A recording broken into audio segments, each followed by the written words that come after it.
So, hi everyone. Welcome to another Zoom meeting and another podcast episode. If you're listening on the podcast or watching on YouTube, you can find out more about the meetings, about our online community, about paid private mentoring with myself on the website. It's www.acimwithkeith.com.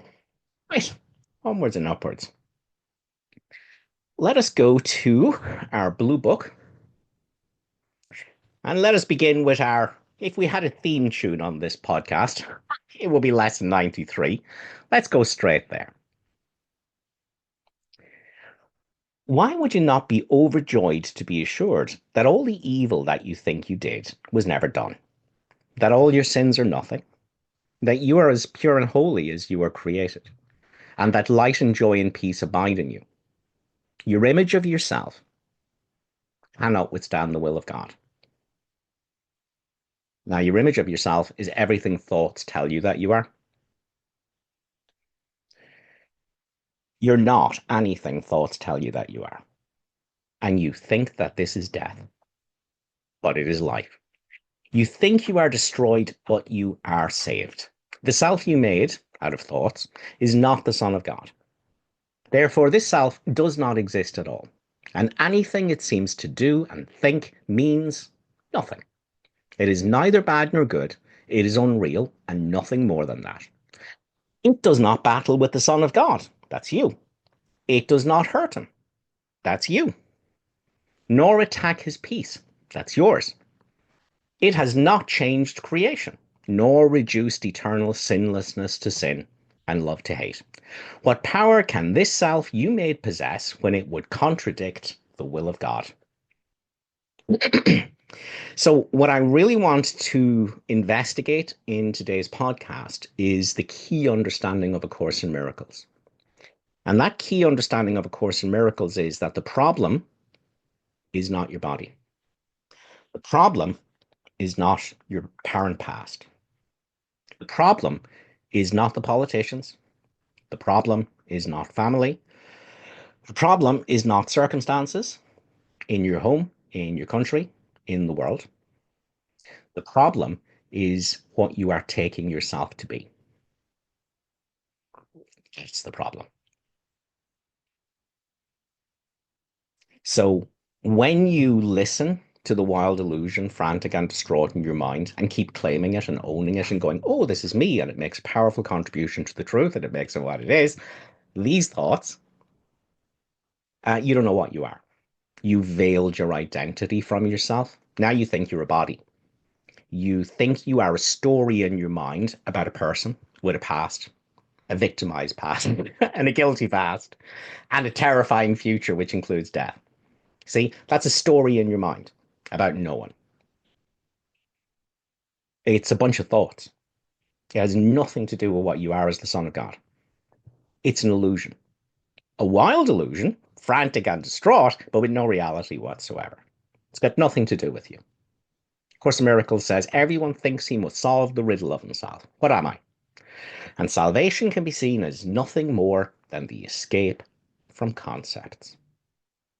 Thoughts. The insane voice talking to itself in your mind, commenting on everything, judging itself, judging everyone else, trying to impose the past on the present, trying to project the present into the future, is a wild illusion. It's got nothing to do with you. It's not you. Okay.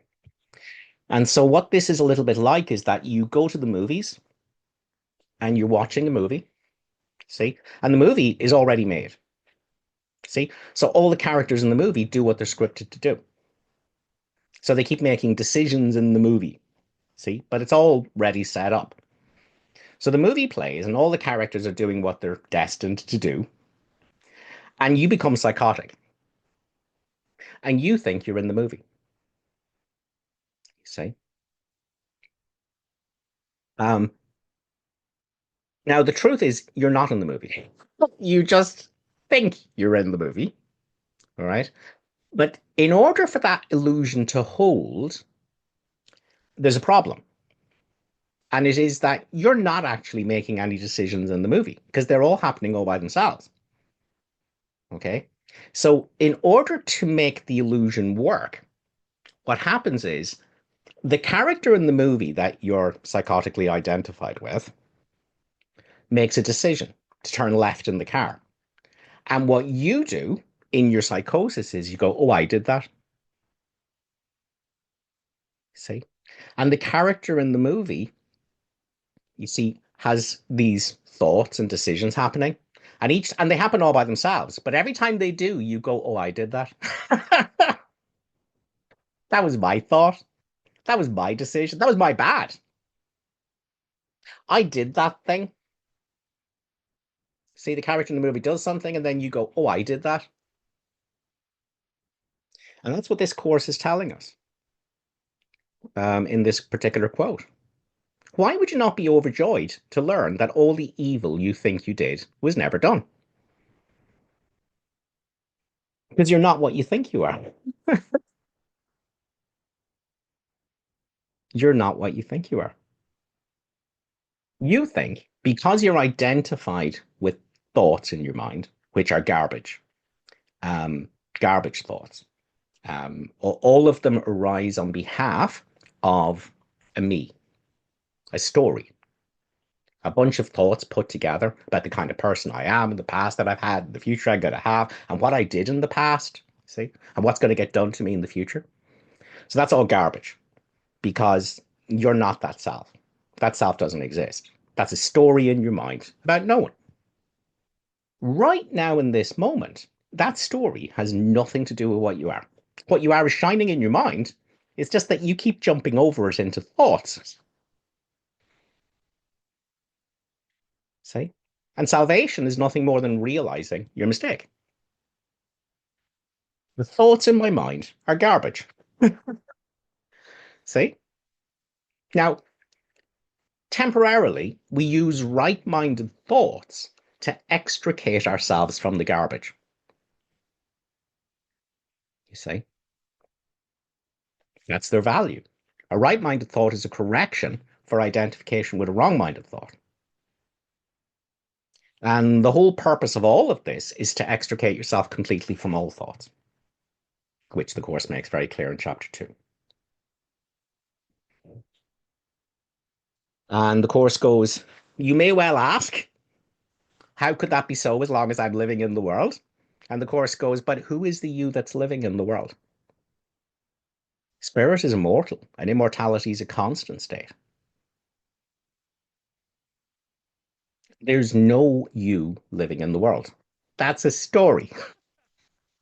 That is an activity of thoughts in your mind, manufacturing an identity for yourself with a past and a future, and guilt and sin and fear. All thoughts manufacturing a story of who you are, which you believe. It has no reality whatsoever because no story can be about you. No concept can be about you. No thought can say what you are. As soon as a thought says what you are, you're not that. Because what was there before the thought? What's there before every thought?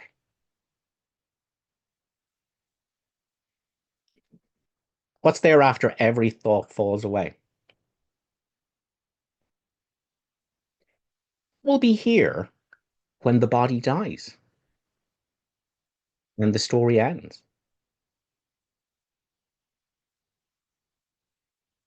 You'll still be here. You'll still be what you are now. But you won't be involving yourself in the garbage.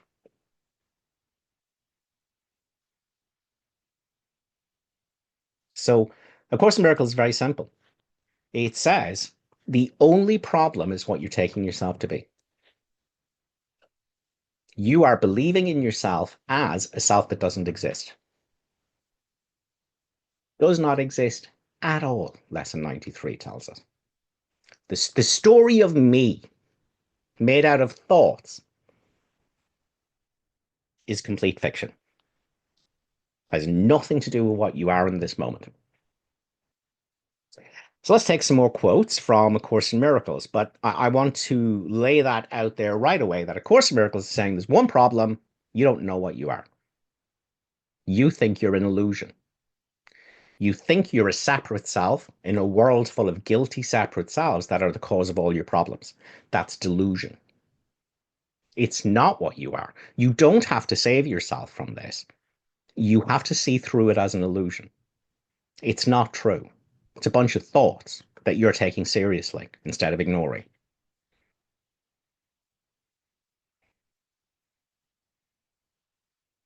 That's why the course says this is a journey without distance to a goal that's never changed.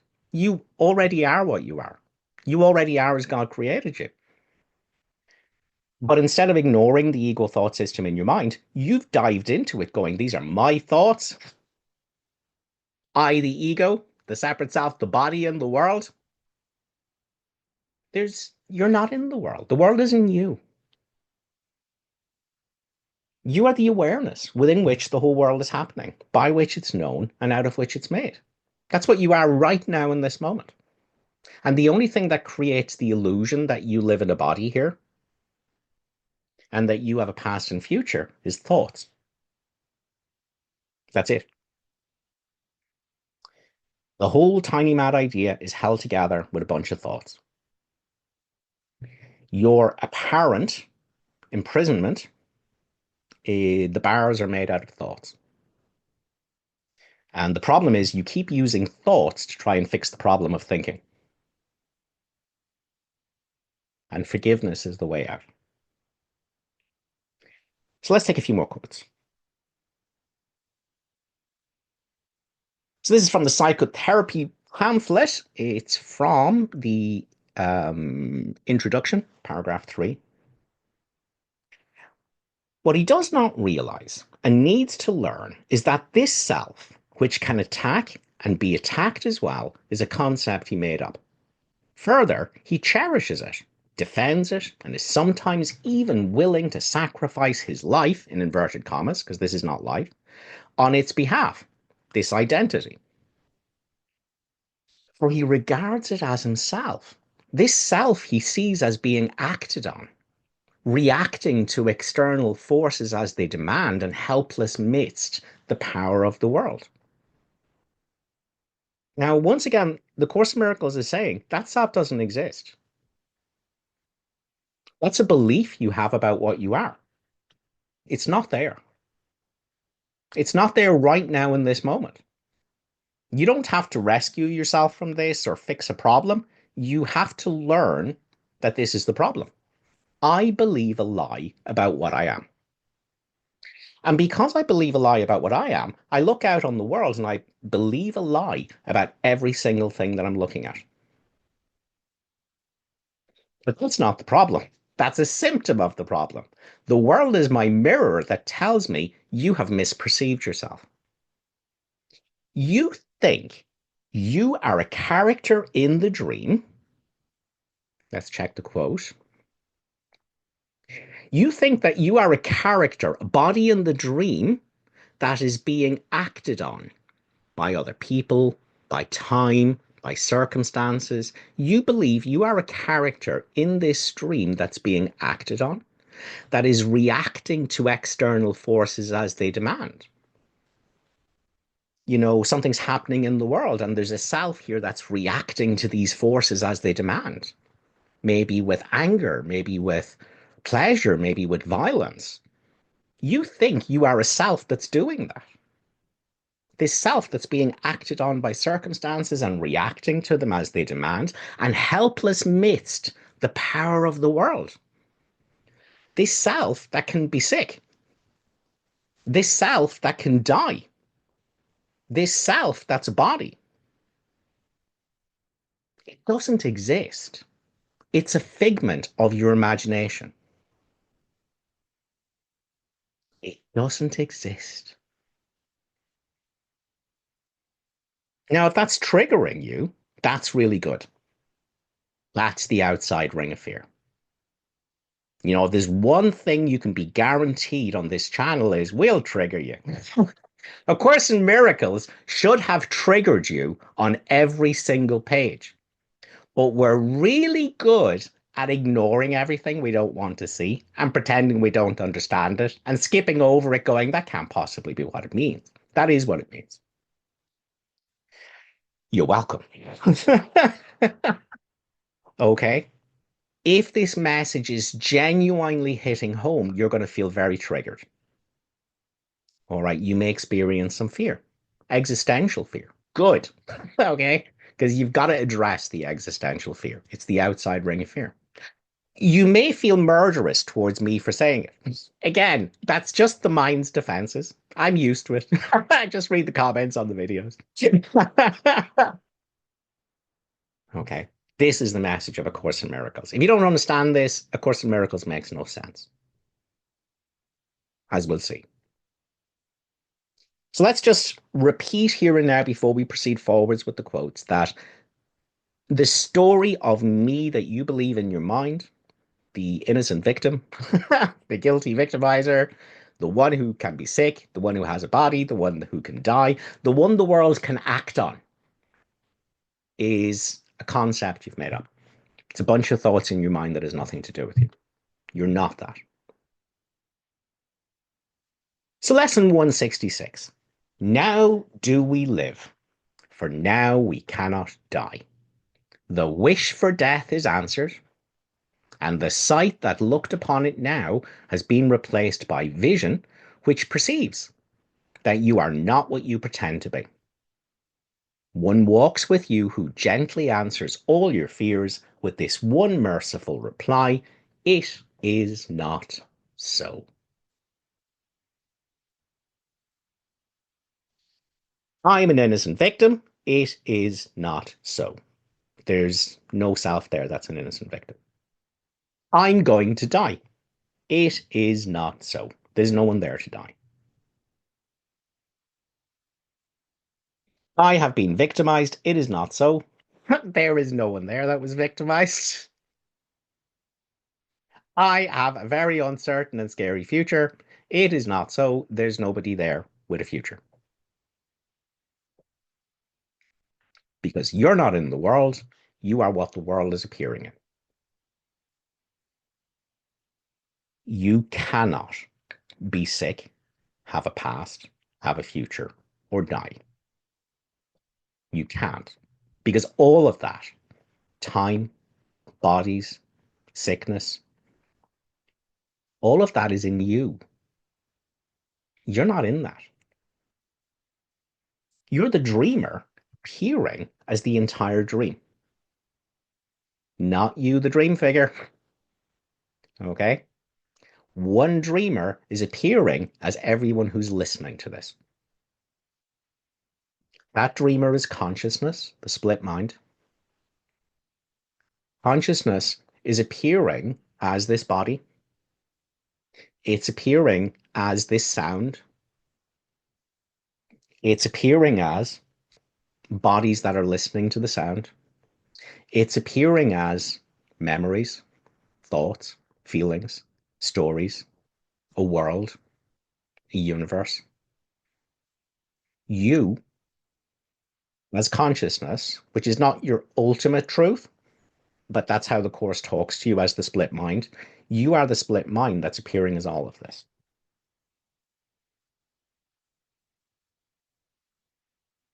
But mindlessness is when consciousness deliberately veils from itself that it's consciousness and it localizes itself as one of the appearances in it, a body. From whose perspective, consciousness out there doesn't look like consciousness anymore. It looks like others. Guilty, the lot of them. Okay. See? So consciousness fools itself because there's only one consciousness here appearing as its dream to hide from God. Okay, that's all that's here. One consciousness appearing as its dream to hide from God. Okay, you are that consciousness. Okay, but consciousness localizes itself as every single one of the dream figures. From whose perspective, the guilt And the wrongness is in the other dream figures. But one consciousness, there's only consciousness here appearing as this image, appearing as these words, appearing as hearing of these words, appearing as the devices, appearing as the room, appearing as thoughts of past and future, appearing as thoughts of me, the innocent victim, and me on a spiritual path. One consciousness is appearing as everything. It's what you are. But when you get involved with the voice in your head that's pretending to be you, when you go, this is me, I am the thinker of these thoughts, you don't know what you are. That's mindlessness. And so the whole delusion, the one problem is that you keep veiling from yourself what you are as completely unbound consciousness to get involved with a program in your mind that's saying you are a body, you are a separate self, you have a past. Look at these thoughts. These thoughts prove you have a past. Look at these thoughts here. These thoughts prove you have a future. See? Thoughts. That's all they are. They're just thoughts. They're nothing. They're garbage. It's the ego thought system. It's nothing. It's not evil or wicked or bad or sinister. It's nothing. It's nothing. Looking like something, but it's still nothing. Until you take it seriously. Until you're like, oh, look at the thought I had about that. That must be true. That must be what I am. That must be what everyone else is. That must be what needs to be done. See, it's garbage. It's garbage. It's nothing. It's nothing. Lesson number 4. These thoughts do not mean anything at all. Oh, if we just read that lesson and went, I'll take that much on board. These thoughts do not mean anything. That's it. They're nothing. They're garbage. Don't listen to them. Don't take them seriously. Don't believe them. Don't think they've anything to do with you. It's a record playing. It's the movie. And you become psychotic by going, oh, look at my thoughts. Look at my past and my future. Look how vulnerable I am. Look how I can be sick and die. It's nothing. It's garbage. It has no value. It makes you think you're a self that doesn't exist, a separate self. And once you've entered into that delusion, then you'll, because life is crap as an ego, you'll go onto a spiritual path.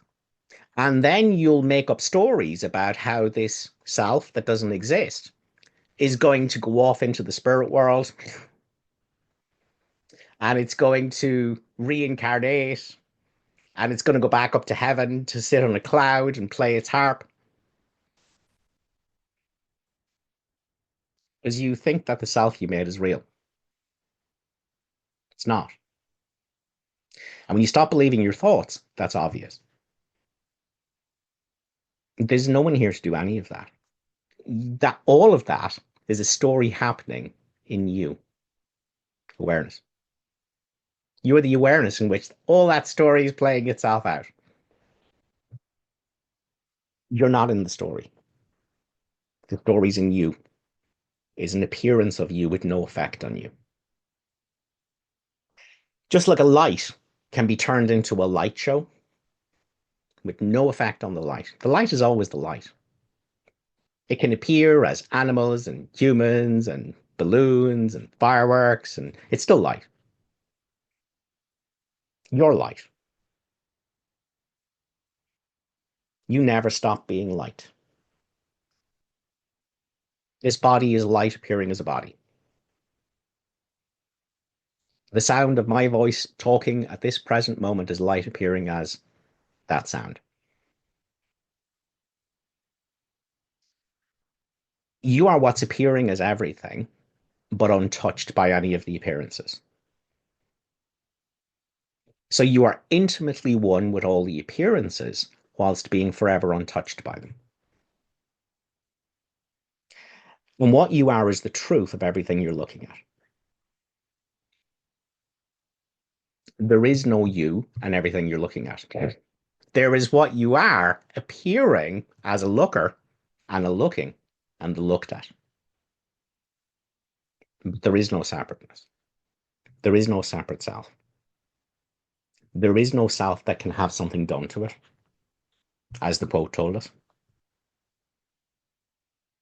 Not sickness, not death, not crucifixion, not reincarnation, not hell, not heaven. There's no self that's having anything done to it. That's a story in who you are, which is pure unbound consciousness. That is the truth right now, and that is the only truth. Everything else is stories. The mind is spinning that you're being hypnotized by. And that can stop. It can stop now.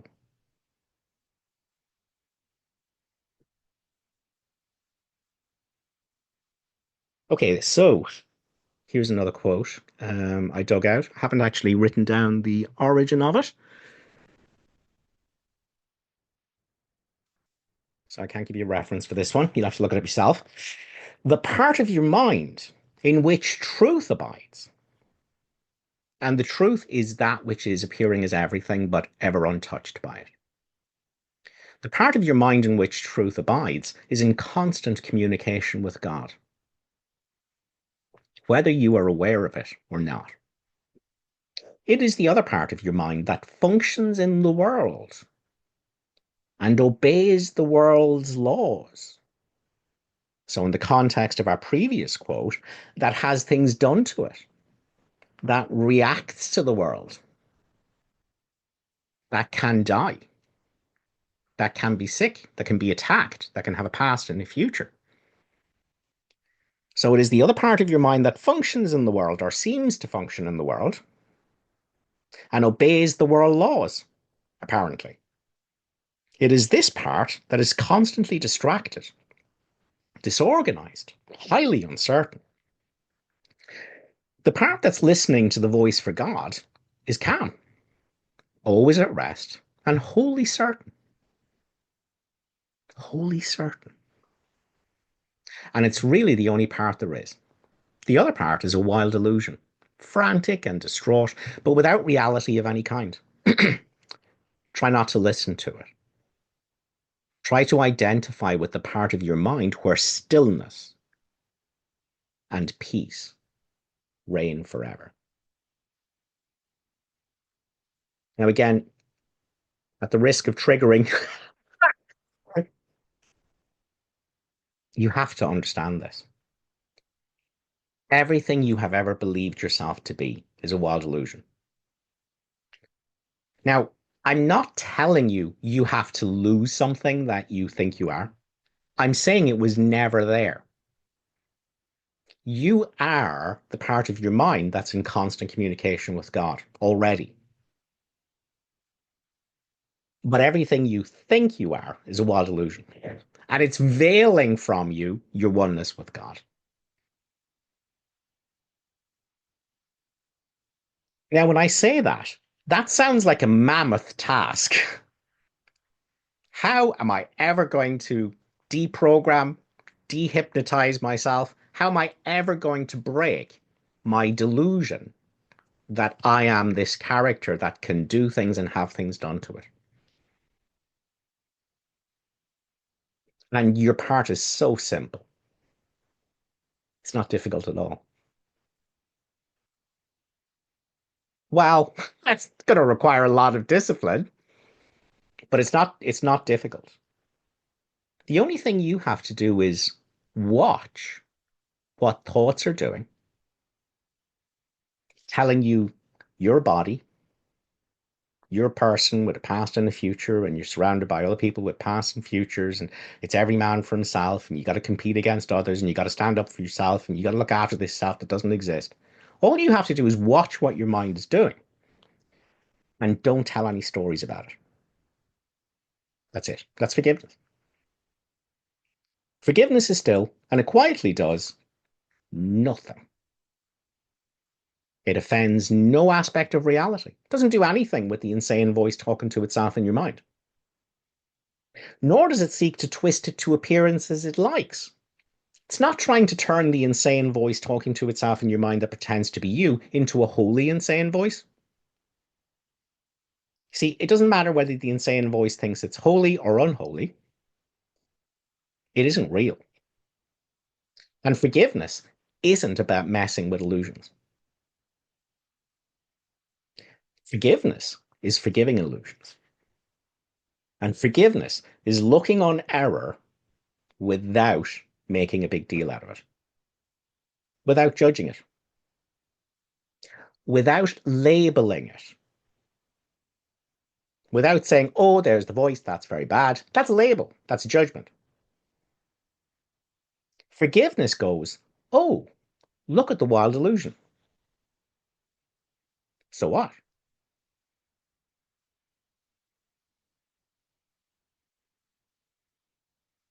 Because nothing is nothing is nothing. The sum total of what you have to do about nothing is nothing.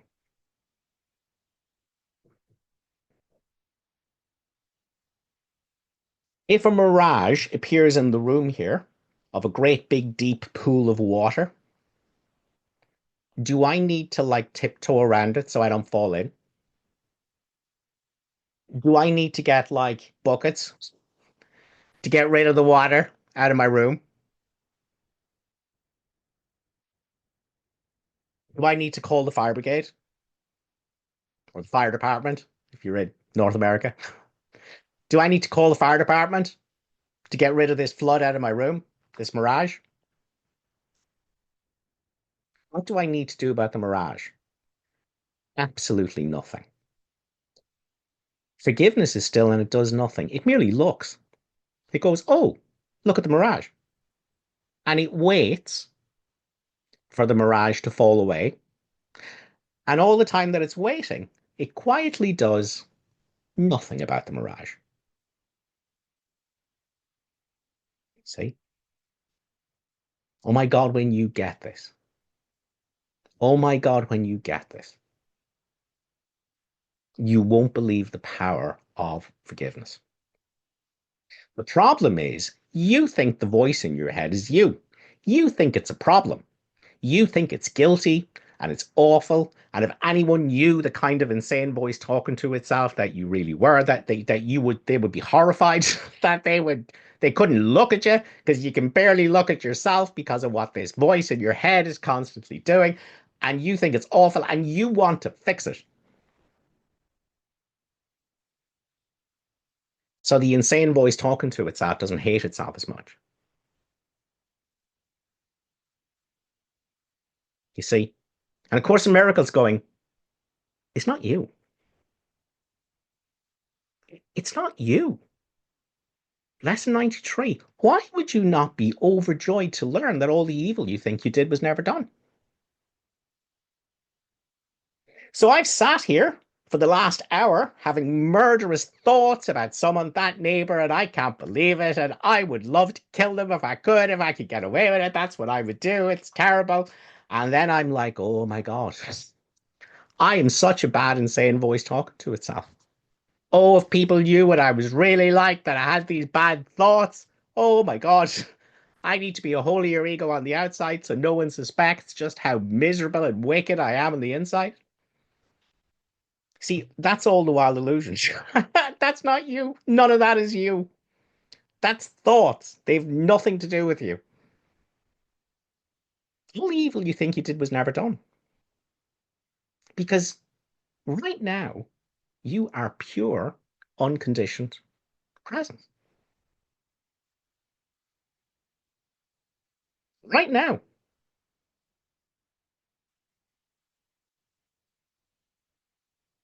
See? Thoughts are nothing. They're nothing. They're a mirage. They're a wild illusion frantic and distraught about what a bad person it is, but I need to show people I'm holier so they might love me and not hate me, and maybe I'll hate myself less. See, that's nothing. That's noise.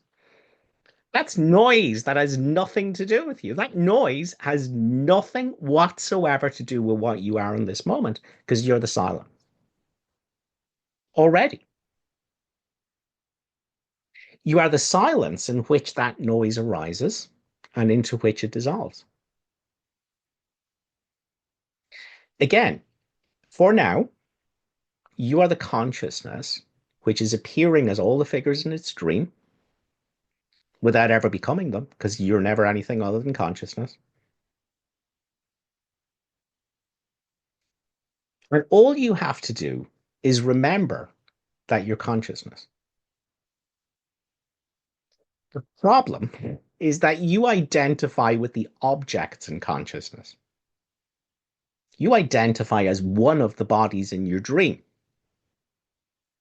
You identify with a collection of thoughts. These are objects appearing in you who are consciousness. All you're doing is you're going, oh, a body, that's me. Oh, look at this wild illusion, frantic and distraught, talking to itself, that's me. See? You're identified with the objects and think they have something to do with what you are. Now, those objects are an appearance of what you are because all of this is consciousness. That's why there's no separation anywhere.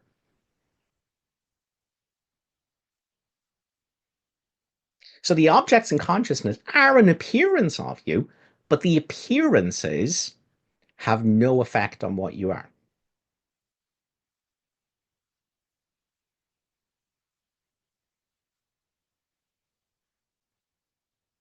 But that's what you keep doing. Objects arise in consciousness, and you keep identifying with them and forgetting that you're consciousness. Now, if you're listening to this and you're going, how am I ever going to know myself as consciousness? Um, Imagine you're dead. Imagine the body has taken its last breath. So that's not you. And imagine the thoughts have stopped. You're what's left.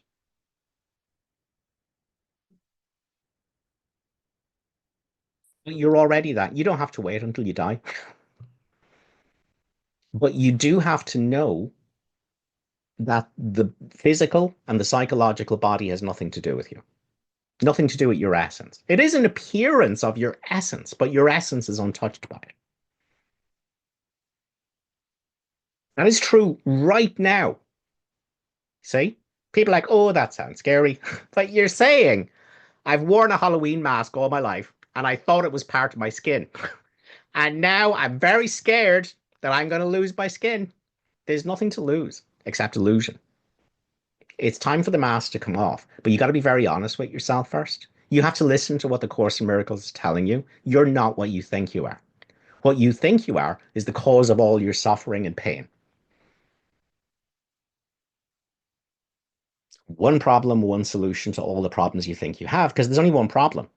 The one with problems doesn't exist. It's a story in your mind about no one. You are the consciousness within which the story is arising. And you're here before the story arises. And you're still here when the story dissolves.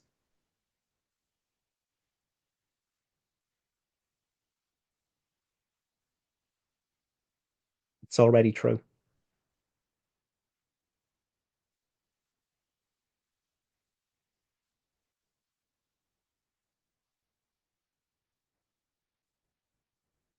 The other part is a wild illusion, frantic and distraught about its past and its guilt and what people think of me and what was done to me and what will happen to me. And that me doesn't exist. It's a wild illusion, frantic and distraught, but with no reality whatsoever. Try today not to listen to it. Try to identify with the part of your mind where stillness and peace reigns forever. Now, just that line. Try not to listen to it. You're being told not to listen to what you have always thought of as me. my specialness, my uniqueness. Okay. You've always called the wild illusion, frantic and distraught in your mind, me. Yeah. And now you're being told this is really simple. Don't listen to it. It's the ego thought system. It's got nothing to do with truth. It's lies. It's telling you you're a body. It's telling you there's other bodies out there. It's saying separateness is real and God's not here. It's lies. It's fantasy. Now it's harmless because it's not true. It's a wild illusion. And it has not imprisoned you. You just think you're in prison because the bars are made out of thoughts.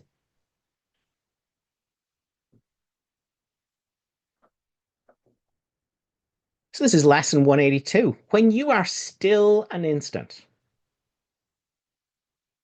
when you are still an instant, you already are stillness. But when thoughts stop for an instant, you're still here.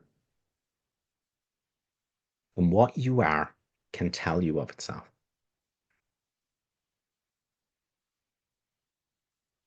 What if your thoughts stopped right now? Or what if you recognized thoughts are happening in your mind and you're the one listening to them?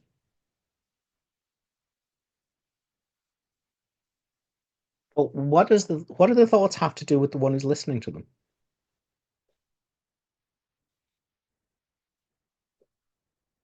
What are you?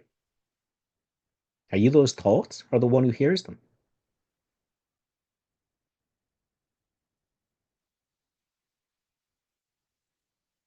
What you are is shining in your mind right now. Heaven is shining in your mind right now.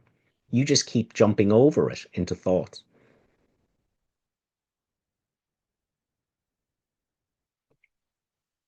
So when you are still an instant, or rather, when you recognize that stillness is the truth of who you are, because thoughts have stopped, when the world recedes from you, when valueless ideas cease to have value in your restless mind, then will you hear his voice. So poignantly, he calls to you, and this is the stillness that you really are, which the Course calls the Holy Spirit. So poignantly, he calls to you that you will not resist him longer. In that instant, he will take you to his home, and you will stay with him in perfect stillness, silent and at peace, beyond all words, untouched by fear and doubt, sublimely certain that you are home. Now, make no mistake about it. You're meant to do that here. See, this is where people go, that's a level one statement. That is not a level one statement. At level one, there is only heaven. Nothing ever left it. There was never a world. There will never be a world. There was never anything that heaven. That's level one. I constantly hear people, looking at things they don't want to believe in the Course, or that they don't want to look at, or they don't want to have to deal with, and they go, oh, that's a level one statement. Level one is where there's just non duality and formlessness and no time. That's level one. Okay, we're talking about level two here. Okay, so this is what A Course in Miracles wants you to do if if this is what you want, if you've suffered enough. All right, A Course in Miracles is going, this is the other way. It is possible for you to recognize the Holy Spirit in your mind, which is this stillness, and it's the stillness that everything is. It's possible for you to recognize it, and it's possible for you to drop all identification with thought in your mind and know yourself only as that unbound consciousness. What will happen then? Well, there'll be no more chats in the mind. There'll be no more thoughts fighting with each other and talking to each other, because they're always talking to each other and fighting with each other. They're not talking to you because They're not, because there's no one thinking them. They're just thoughts. They're a wild illusion. Okay, thoughts in your mind are just like cats fighting. But what does that have to do with you? What does it have to do with you right now? What if the thoughts in your mind are just like cats fighting right now? What if the thoughts in your mind about what I'm saying are just more cats? What does it have to do with the one who's looking at the cats out the window? Because you are that now, already.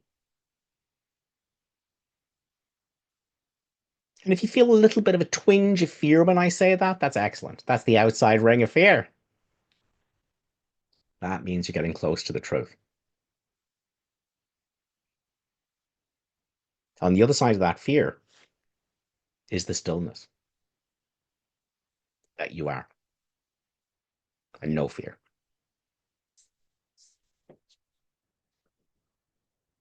Okay.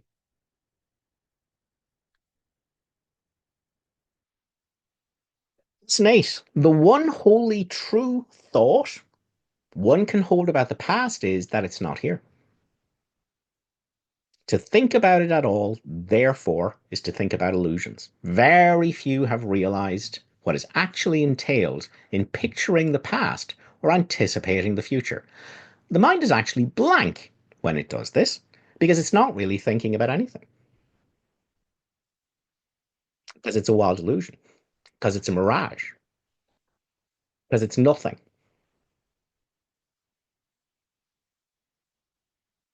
The mind can't be thinking something that isn't real, something that's a mirage, something that's a wild illusion.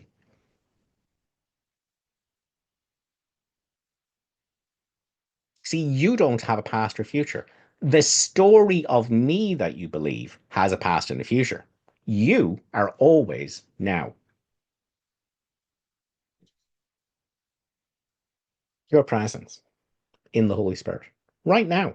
That's what you are.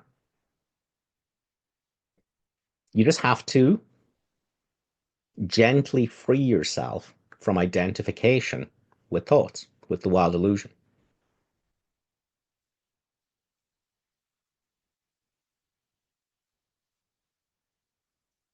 So, also in lesson 8, while thoughtless ideas preoccupy your mind, which is the story of me with a past and a future, the one the world can attack, the one the world can do things on, the one that can attack in the world and feel guilty about it.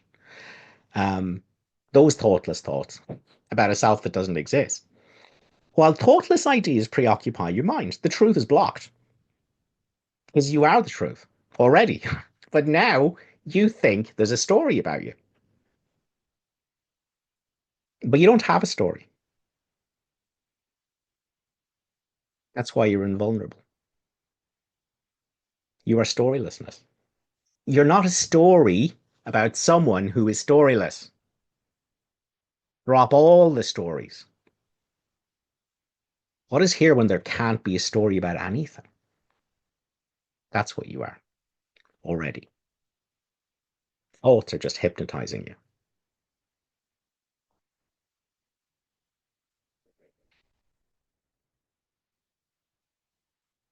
While thoughtless ideas, the story of me, the one who can be attacked, the one who can attack and feel guilty, while thoughtless ideas preoccupy your mind, the truth is blocked. Recognizing that your mind has merely been blank, because all that's a mirage, it's a wild illusion, rather than believing that it is filled with real ideas, is the first step to opening the way to vision. The exercises for today should be done with the eyes closed. This is because you actually cannot see anything with your eyes closed.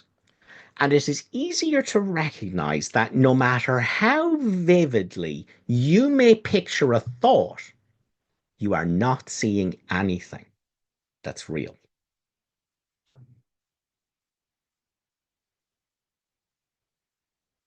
Right now, in this moment, think about something in the past that you find disturbing, that you were victimized, that it was a terrible thing that happened. See? Something I've hung on to. Maybe it's my guilt, maybe it's someone else's. In this moment, close your eyes. and vividly picture it. Picture it as vividly as you can. And no matter how vividly you picture it, that's just a thought.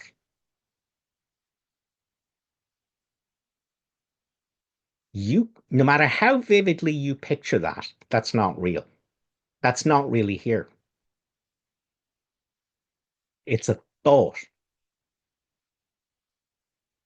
And thoughts are nothing. They're garbage until we start putting a value on them. Until we ignore the advice that says ignore them. And we're like, these are important. Look at these thoughts.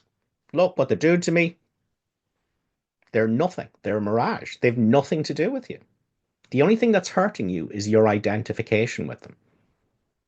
Are thoughts a problem? Hell no. Your identification with them, as if they're your children, as if they're your creation, as if they define you, as if they keep you safe, as if they can help you with the truth of anything. That's what hurts you, not thoughts, just your identification with them. Just because you believe them, that they're about you. But the one they're about doesn't exist. You're already what is everything. You're the dreamer, not the dream figure.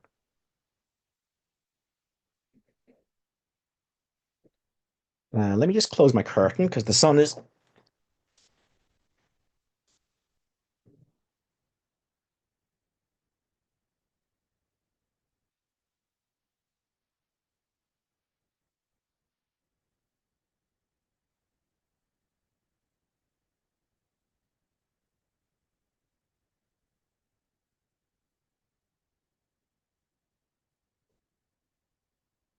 Let's just check the screen and see if that looks a little bit better with the sunlight. That's a bit better. Okay, good.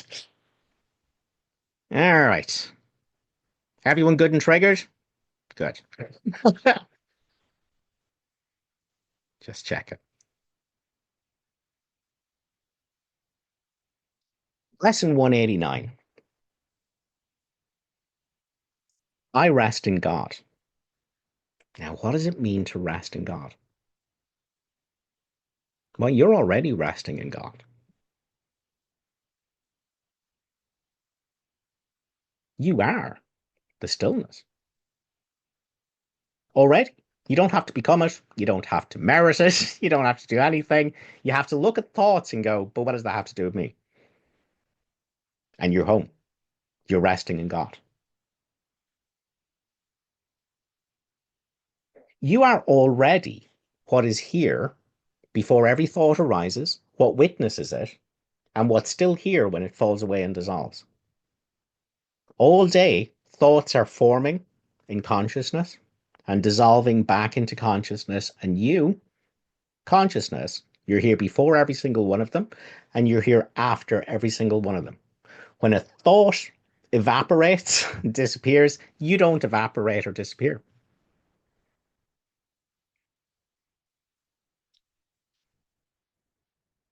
All day long, emotions and feelings arise in the consciousness that you are. You're here before every single emotion. And when the emotion falls away and dissolves, you don't fall away and dissolve. You're still here. Witness to the next emotion. You are already this.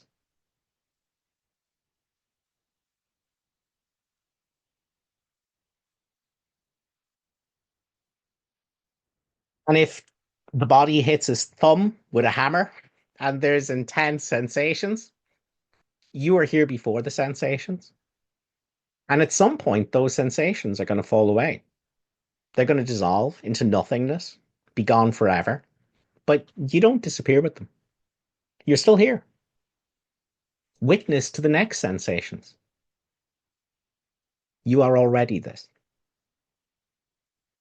You are already the space in which thoughts, feelings, and sensations, stories, memories arise like objects out of you, made out of you, in you, known by you, and all the time what you are as witness to the show is ever unaffected by the show.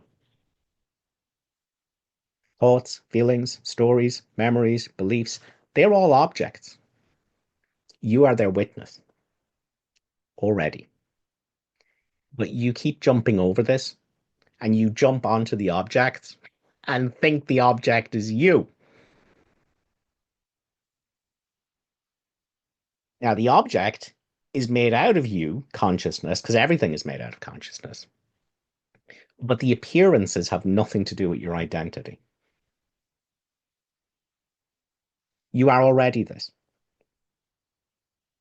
You are already an empty room in which thoughts and feelings and sensations and memories and stories, the whole wild illusion comes in and does the can in the space in the room. And all the while, the space in the room is still the space in the room.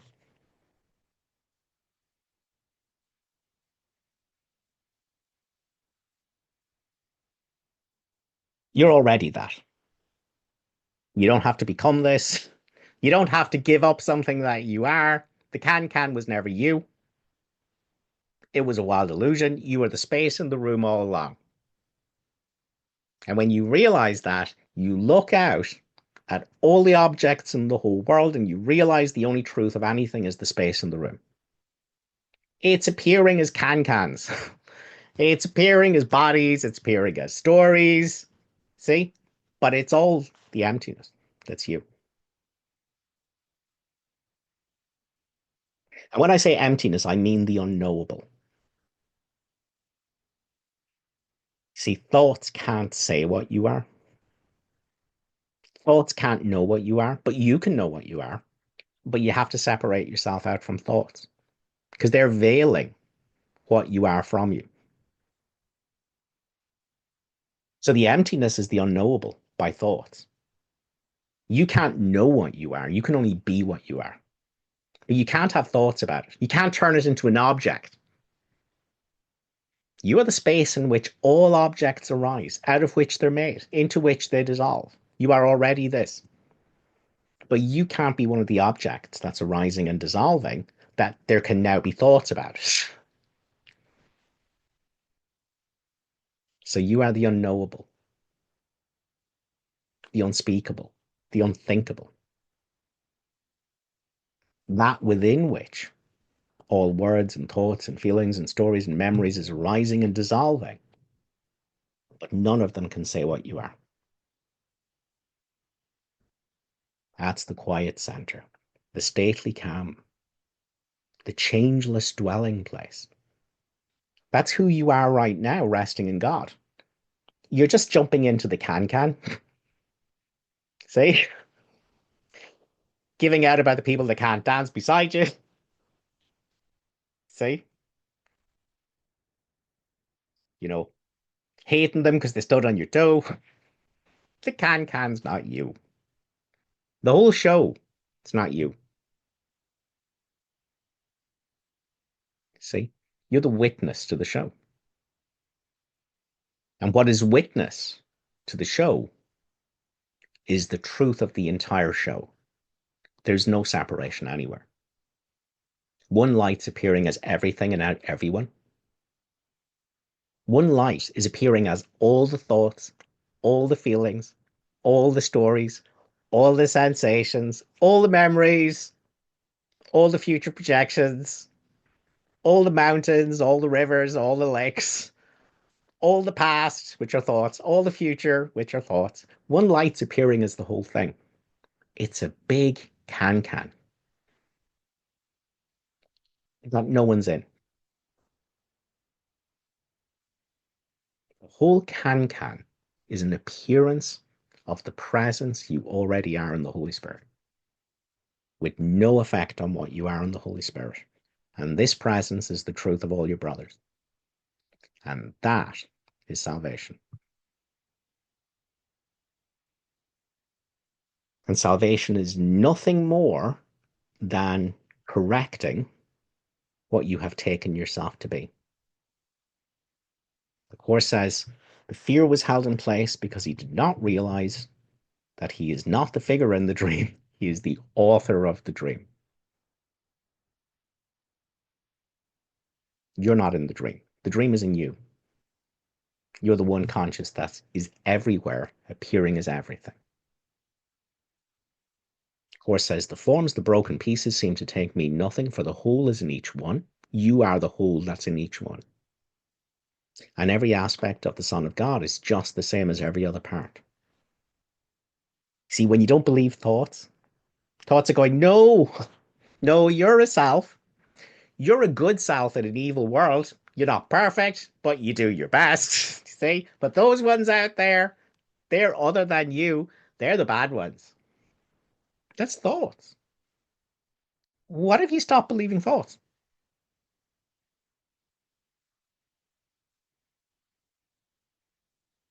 Now, the Course in Miracles is going, you can give yourself to the silence and have your false self melt away completely and live from here with no sense of me, the self. It's called the real world. Anything except that is utter delusion and hell. Believing the voice in your head is you, that you're the one that's thinking these thoughts, see, that's hell. That's the decision for death. To believe yourself to be the thing that can be sick and die. That doesn't exist. It's a story. It's a story that there's someone in the body that has a past and future that these thoughts belong to. It's a story. There's no one there. You're the silence already. But not just the silence that is everything, that excludes nothing. When you discover your essence, which in the beginning is consciousness, now that's not ultimately the truth of who you are, but that's where we got to start. When you come home to your essence, which is consciousness, now you look out at all the images and you go, but they're all consciousness too.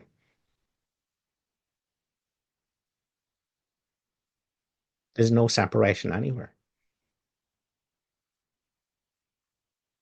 One consciousness is appearing as everything. The good guys and the bad guys, the Republicans and the Democrats, the murderers and the murdered, the war criminals and the victims, the living ones and the dead ones. One consciousness is everything.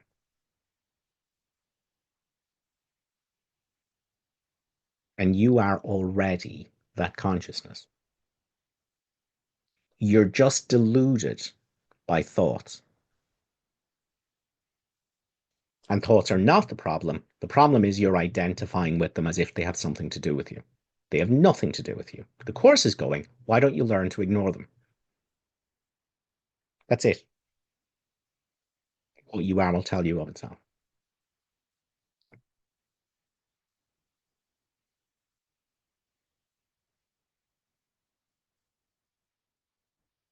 I rest in God already.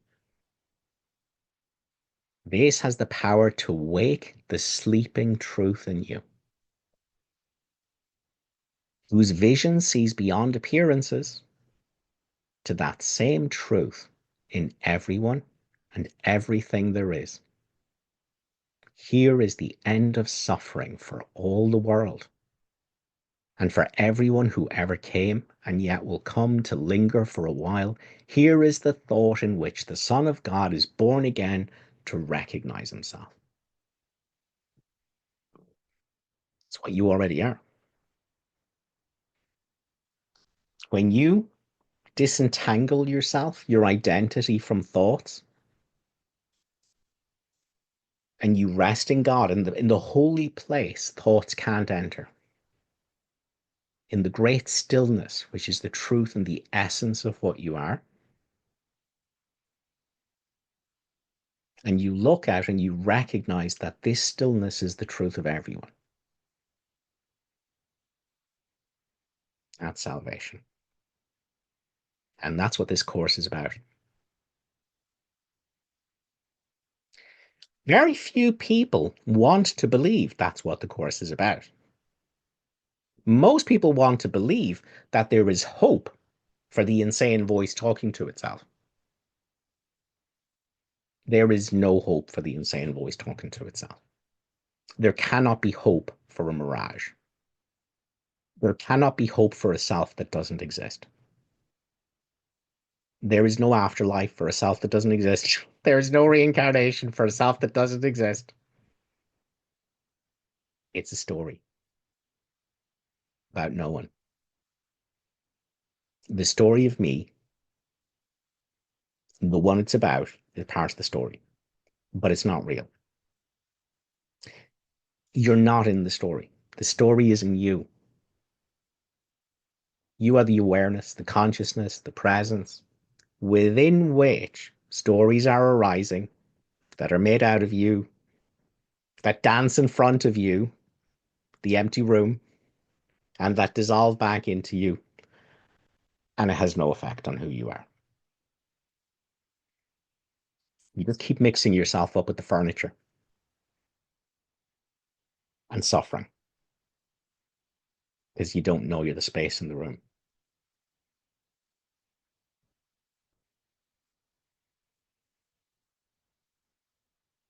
Lesson 100. Salvation must reverse the mad belief in separate thoughts and separate bodies, which lead separate lives and go their separate ways.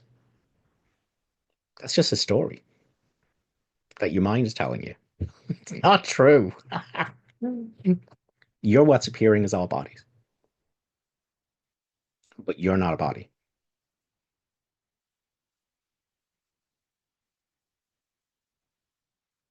You know, we can have gold necklaces and gold earrings and gold bracelets, see? But they're all just appearances of gold. Bracelets, earrings, rings are appearances of gold.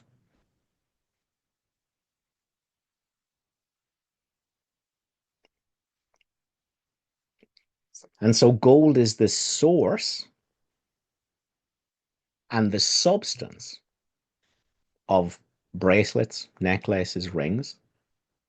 But bracelets, necklaces, and rings are not the source or substance of gold.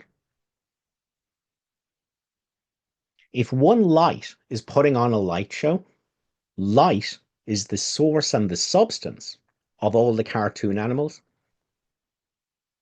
But cartoon characters are not the source or the substance of light.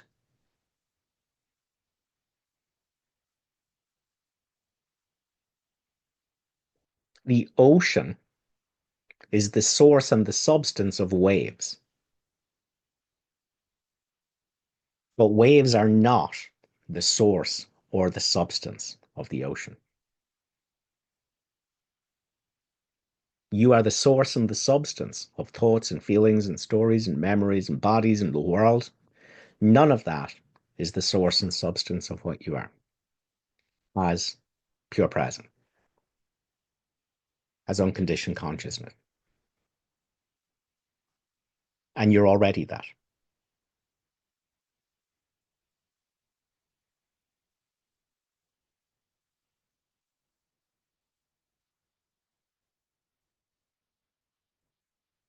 Lesson 95. When you fail to comply with the requirements of this course, you've merely made a mistake.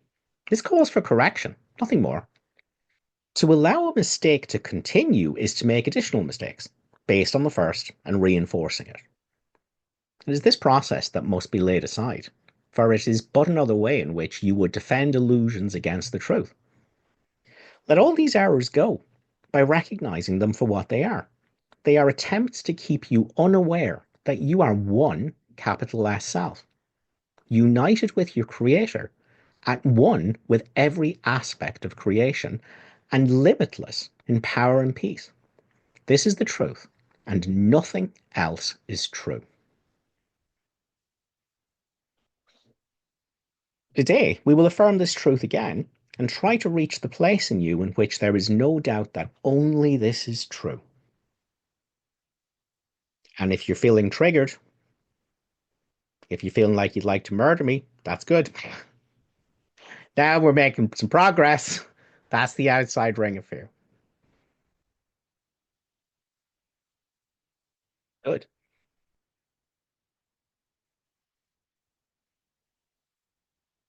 So this is from chapter 31, section 517. There is no statement that the world is more afraid to hear than this. I do not know the thing I am, and therefore I do not know what I am doing, where I am, or how to look upon the world or on myself.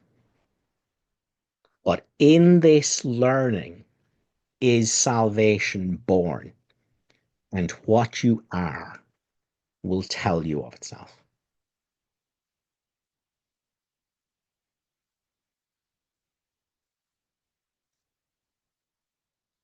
So as long as you're going around going, I'm this type of person, I'm that type of person, I have this victimized past, I know what the world's about, I know what kind of person I am, um, there's nothing can be done for you. You've chosen your illusion. See? So as long as you persist with that, Course in Miracles is no use to you. As long as you don't know that the problem is that you think you know who you are. You're believing what thoughts are telling you about who you are. That's the problem. Now, the only thing you need to learn is that what you think you are is the only problem that you've got because you don't have any problems. Now, that's all. You learn that much, and A Course in Miracles can bring you all the way home to the stillness, beyond words, beyond thoughts. Okay, but you must understand everything you think you are is a lie because thoughts are lies. They're the wild illusion. The self you think you are in the world with a past, with a future, which are illusions, it doesn't exist. Now, but when you insist, I am this body with a past and a future, you will suffer. You will suffer. You will know fear. You will know pain. You will know inadequacy. You will know shame and guilt and self loathing. You will know addiction and striving and needing and clawing and neediness and desperation. You will know all of that.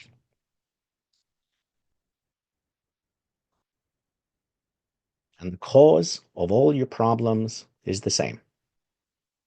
You think you're something that doesn't exist. You don't know what you already are.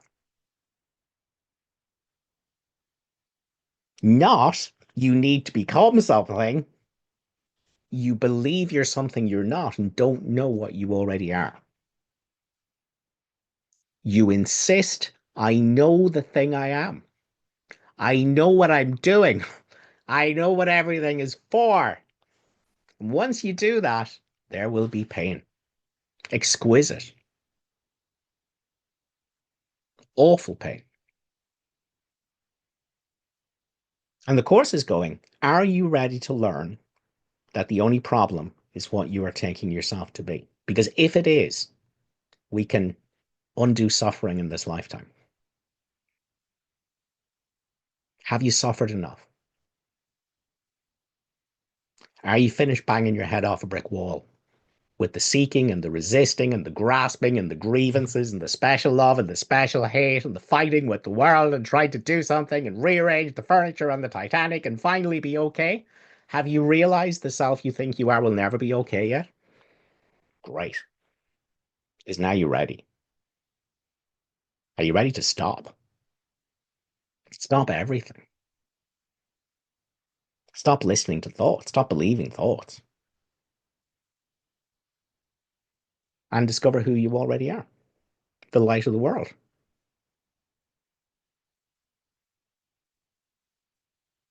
Maybe you need more suffering. It's okay. It's insane. It's perfectly okay.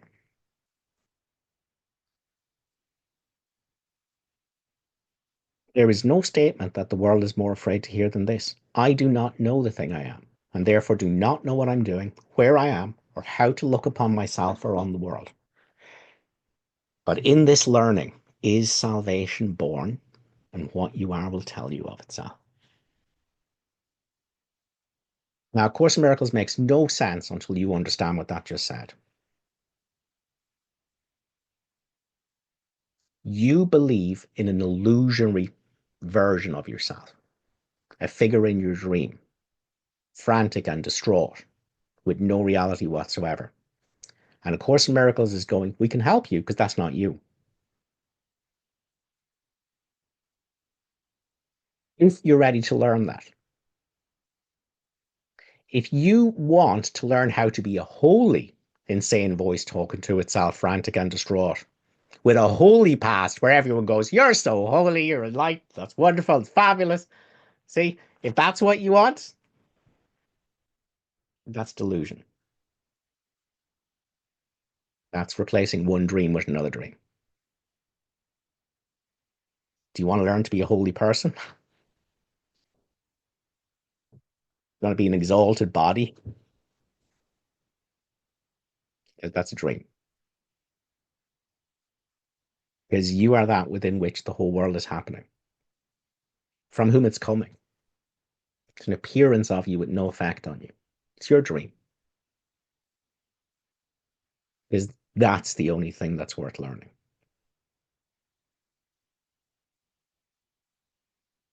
The reason you don't know what you are is because everything thoughts say you are is a lie.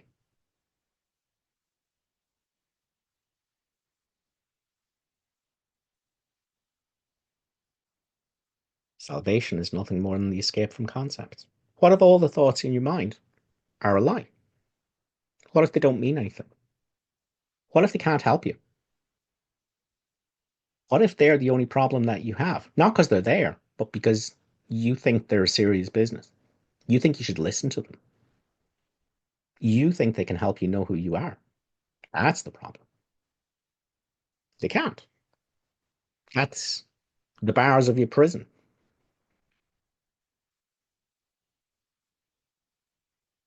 What if you stopped listening to them? What if you learned how to ignore the voice in your head?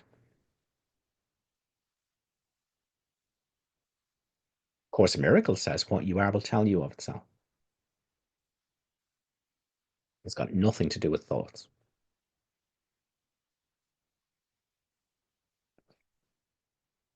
So this is lesson 79. A problem cannot be solved if you do not know what it is. Even if it's already solved already, you will still have a problem because you will not recognize that it has been solved. So if you think you are a self with problems, well, that problem is already solved because you're not that self. That self doesn't exist. Separateness isn't real.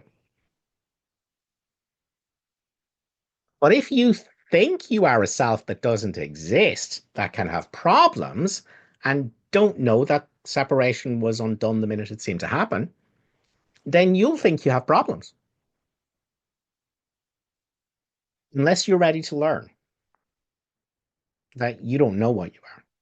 What you think you are isn't true.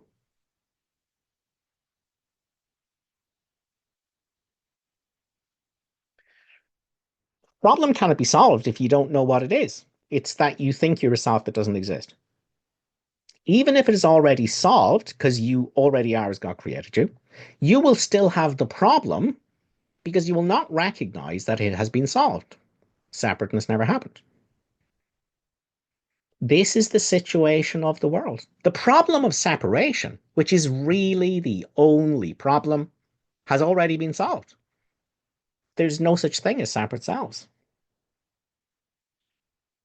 Yet the solution is not recognized because the problem is not recognized. You think the problem is your body. You think the problem is the world, the politicians. You haven't recognized what the real problem is, what you take yourself to be. The self that doesn't exist. The me story about no one. The noise that you, the stillness, are confusing yourself with.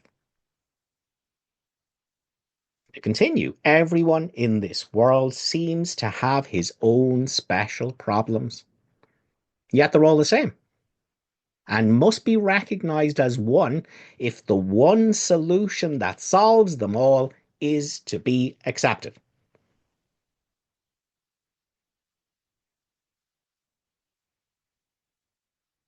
The body is sick, the body's going to die, people hate the body hates itself. What's the one solution to all of that? No one is a body. The self I think I am is sick, will die, people hate it hates itself. What's the one solution to all these problems? The imaginary self who has them is seen through for an illusion, for a bunch of thoughts about no one. That's the one solution. The self you made is not the Son of God. Self you made out of thoughts. It's not the Son of God. It doesn't exist. Nothing it seems to think or do means anything. It's neither good nor bad. It's a mirage. It's an illusion. It's nothing more than that. You're not what you think you are. Thank God. You're not sick and you can't die, but you confuse yourself with things that do. You've no problems, though you think you do.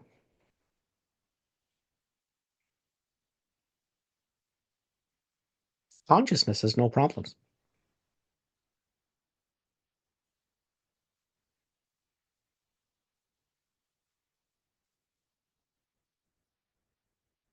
This is the situation of the world. The problem of separation, which is really the only problem, has already been solved because there's no separate self.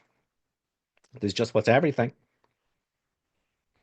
Yet the solution is not recognized because the problem is not recognized. Everyone in this world seems to have his own set special problems.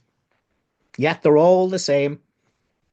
You think you're a problem that has problems, but you're not.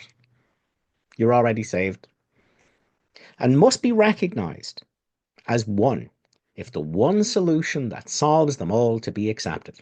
What do I do with the problem of the fact that I'm going to die? I realize that what's going to die never existed. A story, bunch of thoughts. Who can see that a problem has been solved if he thinks the problem is something else?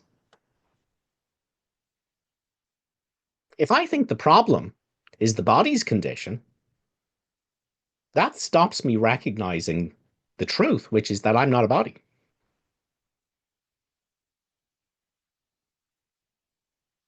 Stops me realizing I can't die. The stillness, the space in the room here, where sensations and thoughts and feelings and stories come in and dance all day in the room and vanish in the room, the space in the room can't die. Death is a thought. It's a thought. It's going to die. A self that doesn't exist. An insane voice talking to itself.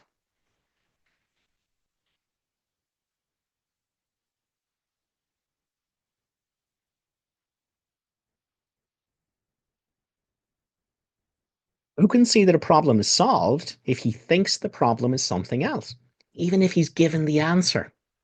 The self you made is not the Son of God. This self does not exist at all, and nothing it seems to think or do means anything, even if he's given the answer. He cannot see its relevance.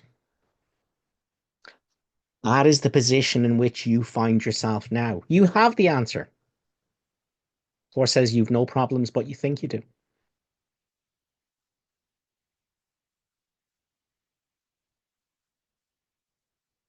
I am a son of God. His son can suffer nothing, and I am his son. So what suffers? A story, a self made of thoughts, a story about someone that's not you, a concept.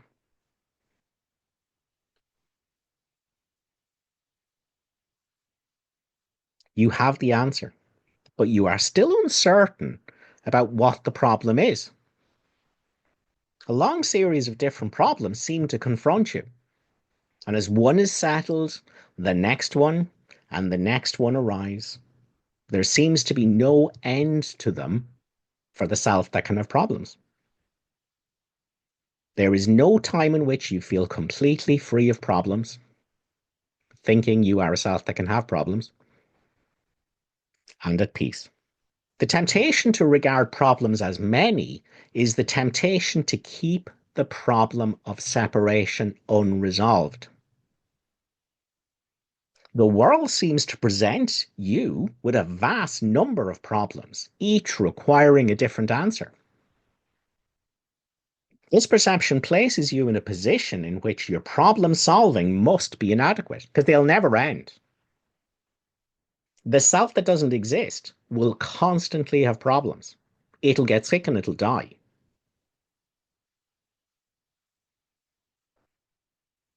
Apparently, in the story, made of thoughts. No one could solve all the problems the world appears to hold. They seem to be on so many levels, in such varying forms, and with such varied content that they confront you with an impossible situation. How do you, the self that doesn't exist, solve all your problems? How do you solve the problems of the world? Dismay and depression are inevitable as you regard them. Some spring up unexpectedly, just as you think you have resolved the previous ones.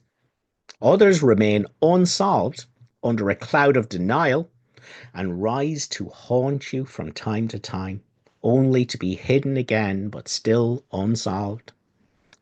All this complexity is but a desperate attempt not to recognize the problem, the imaginary one who has problems, and therefore not to let it be resolved. If you could recognize that your only problem is separation, the belief that you're a separate self, a body, a figure in your dream, made of thoughts, no matter what form it takes, you could easily accept the answer because you would see its relevance. Who is the one that suffers? It's not me. It's a story. Only the person you imagine yourself to be suffers, not you, not what you are. Perceiving the underlying constancy in all the problems that seem to confront you. What's the constant, the one constant in all the problems that seem to confront you? You. You, what you think you are. You would understand that you have the means to solve them all, and you would use the means because you recognize the problem.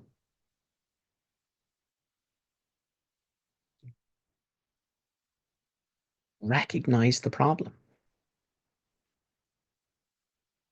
That's it. Recognize the problem. That's all it's asked. Recognize the problem. What you are will tell you of itself. Slowly, gradually, gently, through the process of forgiveness and the miracle. But you must know what the problem is. You think you're a separate self. You think you're an ego with separate thoughts and a separate body that's separate from all the others and that goes its separate ways. Well, salvation is you must accept that's not true. That's all. You don't have to stop it. You don't have to fix it. There's nothing you need to know about to do about it. You just need to know that's the problem. That's all you require now to do your work with the Holy Spirit is to know what the problem is. Is there a problem here? Yes. Great. What does that mean? It means I think I'm selfing. I'm bodying. I'm meing. I have dove into thoughts. I have said, oh, blessed thoughts. You are great thoughts. I'm going to listen to you. I'm going to pretend I'm thinking you, even though I'm not. And I'm going to build up a story about who I am, an innocent victim. See? So that's the problem. That's it. See? Oh, I'm so scared about what's happening in the world politics. No, you're not. You're scared because you think you're in the world. You're scared because you think you can be scared. You're scared because you're selfing. You're scared because you're meing, and you think the world can do something to you. Remember the early quotes. This self that can attack and be attacked as well is a concept you made up. It's a story in your mind. What does it have to do with you? What does it have to do with the room in which the story is appearing and dissolving? Nothing. Absolutely nothing.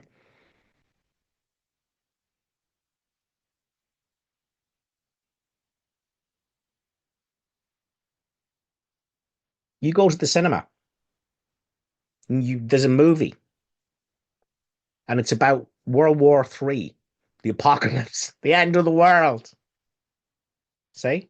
What does it have to do with you in the cinema?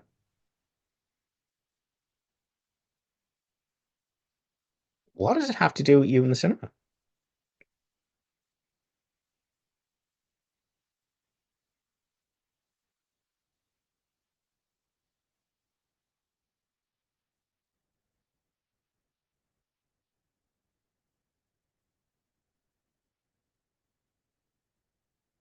So this is from chapter 18, section 2, paragraph 5, dreams, which is all the appearances. All appearances are appearing in you, made out of you, known only by you. One consciousness everywhere, looking out from behind every set of eyes. That's all that's here. There are no others. One consciousness is everything and everything and everyone is one consciousness. And you're not separate from it. There's nothing separate from it. Dreams, all the appearances, the thoughts, the feelings, the stories, the memories, the bodies, the worlds, time, past, future, all appearances, dreams. Dreams show you that you have the power to make a world as you would have it be. And that because you want to see it, and while you see it, you do not doubt that it's real. Yet here it is, a world clearly within your mind. Not the body's mind. The body is one of the dreams. The body is one of the dreams that's appearing in you. Look around you. The whole world is consciousness, and you are that. Except there's no you, there's just that. So look around. Everything is the consciousness you are. Ultimately, it's God, but we got to work with the split mind first. This is where excited course students will go, oh, consciousness is the home of the ego. Consciousness is the home of the ego and the Holy Spirit. From the ego's perspective, consciousness is all separate. Separate things, separate consciousness, separate bodies. From the Holy Spirit's perspective, which is right-minded consciousness, all of this is just one consciousness. The Holy Spirit can see only himself in anything and everything. That's the real world.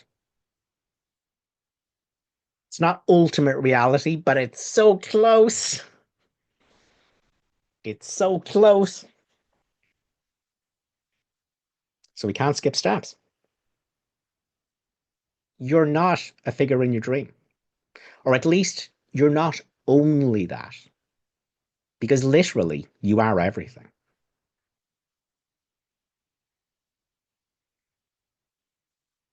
Not the story character. The story character isn't everything. The story character is nothing because it doesn't exist. You're what all stories are made out of. You're what all the characters are made out of. And this is what it means to share an identity with your brother.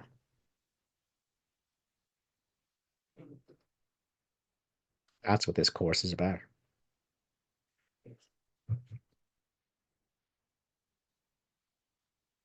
Yet here is a world clearly within your mind. Look around you, it's all mind. It seems to be outside. It seems to be outside when you identify as a body. When it seems like you live here, between your two eyes, in the middle of the body, it seems like the world is outside. But what if the body and the whole world is all in you, because it is.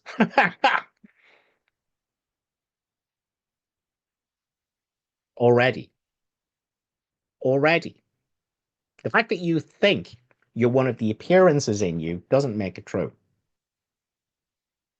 You are already that within which all the appearances are happening, out of which it's made, into which they dissolve. You're already that. You're badly deluded by thoughts, but that doesn't make it true.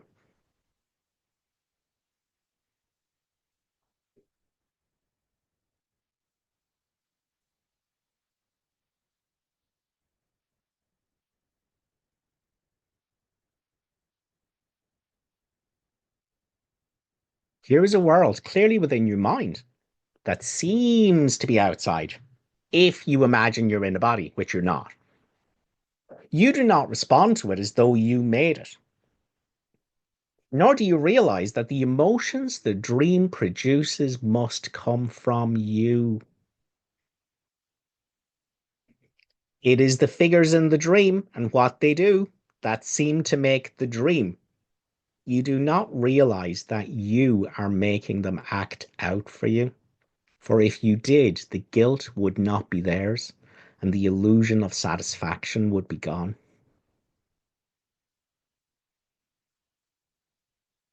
Now, this is where this is where everyone falls into solipsism, going, "Oh, I'm the only one that's real.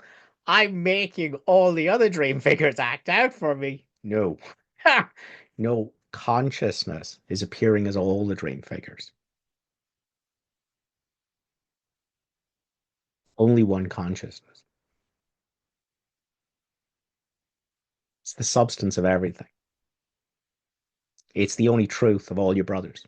It's the only truth of you. For now, within the dream, it's your right-minded identity within the dream is consciousness. I am. That's already here. It's the atonement. It's already here. It's done. It's finished.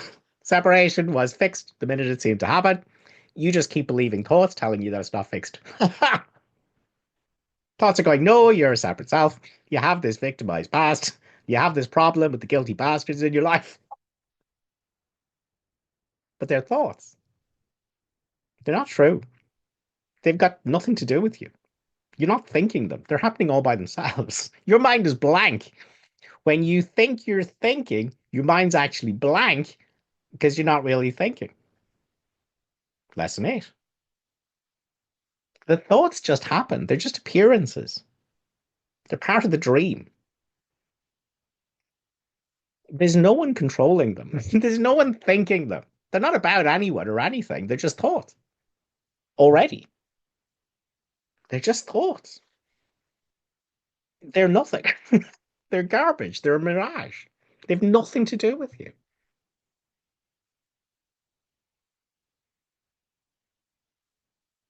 No matter how much you think they are, they're not. No matter how much your brother thinks he's a body, he is consciousness. The same consciousness you are.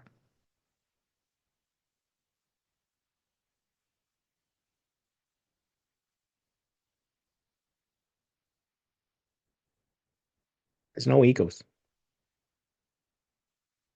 They're just appearances of one consciousness, one self everywhere.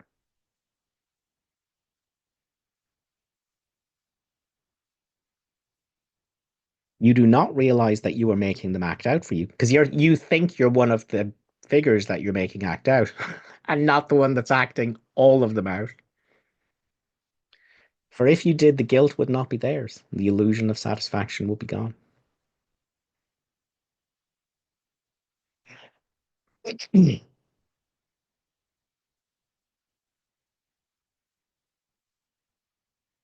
Okay, we better bring this to some kind of close.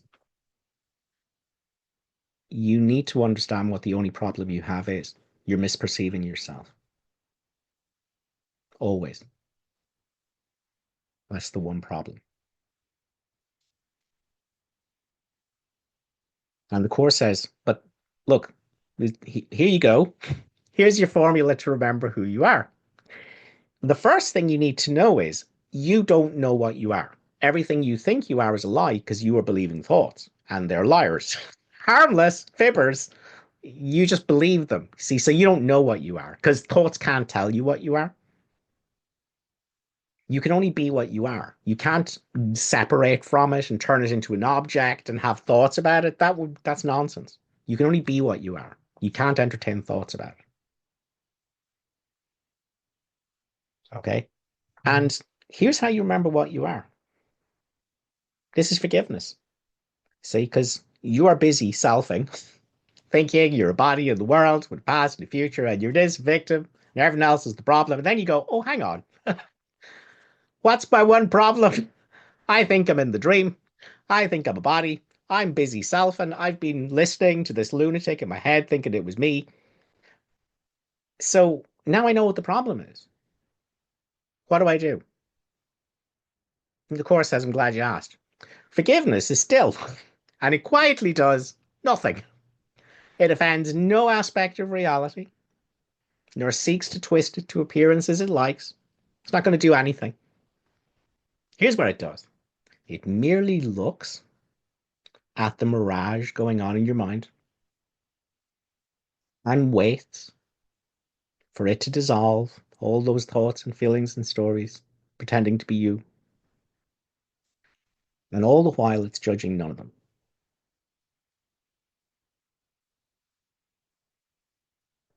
And what you are will tell you of itself.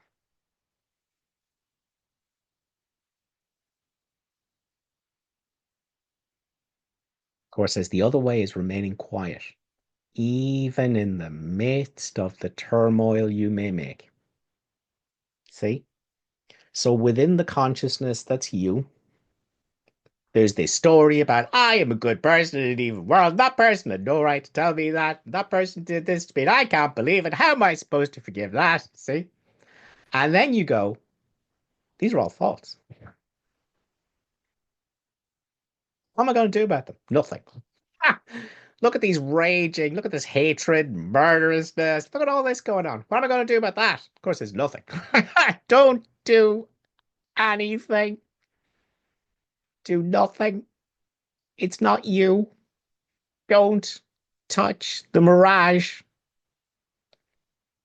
Don't tiptoe around the mirage. Don't call the fire department about the mirage. This story that's raging in consciousness. Don't touch it.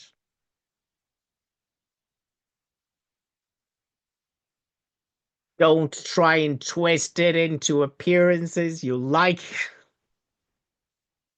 Don't touch it.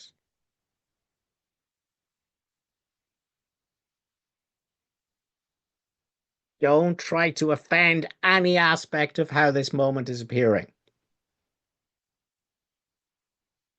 Be still in the middle of it and do nothing.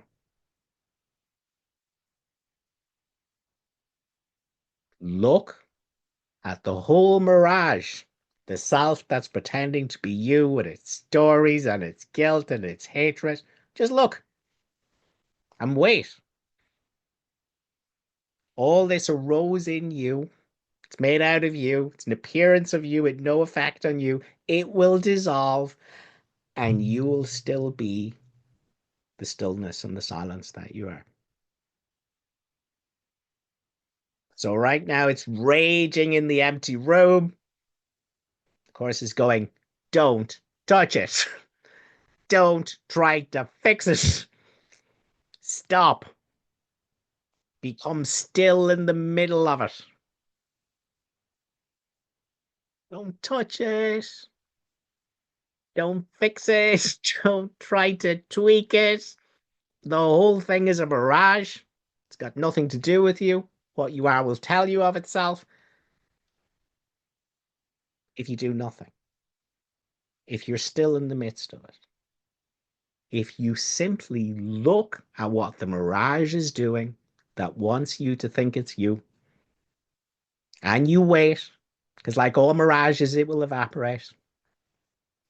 And whilst you're waiting for it to evaporate, don't label it. Don't fight it. Don't fix it. Don't try to push it away. Don't try to pull it towards you. Do nothing. Look. Don't label. Don't judge. Don't fight it. Don't hate it. Don't love it. Do nothing. Become still in the midst of it by not telling yourself stories about it.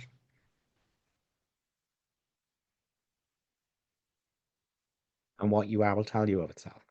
That's the holy instant. And when it reminds you that you're the silence, the holy place that thoughts can enter not, now you can share that identity with your brother.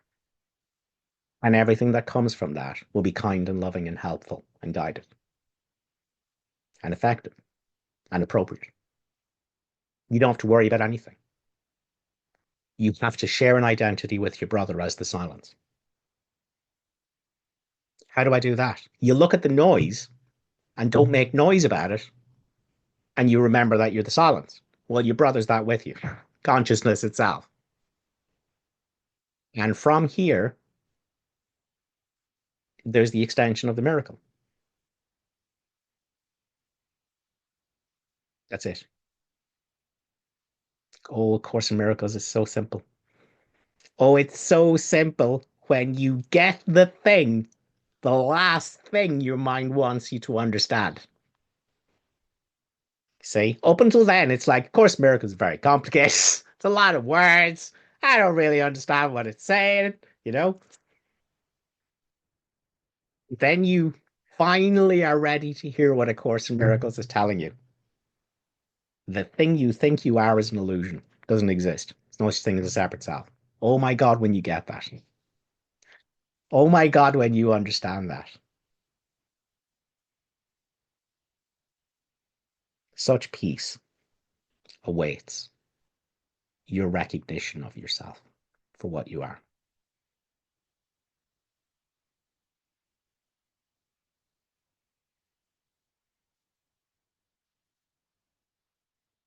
Nice. So, Eli, would you like to invite Tracy to take herself off mute? She's had her hand up for ages. Tracy, what is the wild illusion in your mind want to know?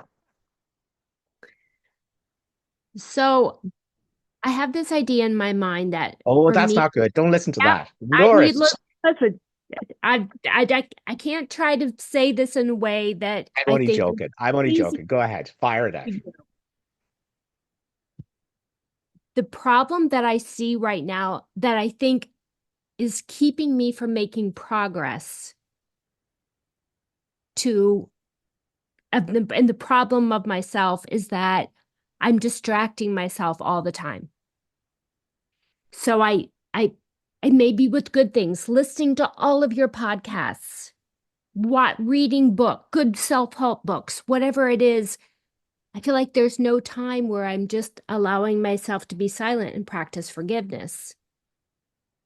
So I feel like I'm a hindrance to myself.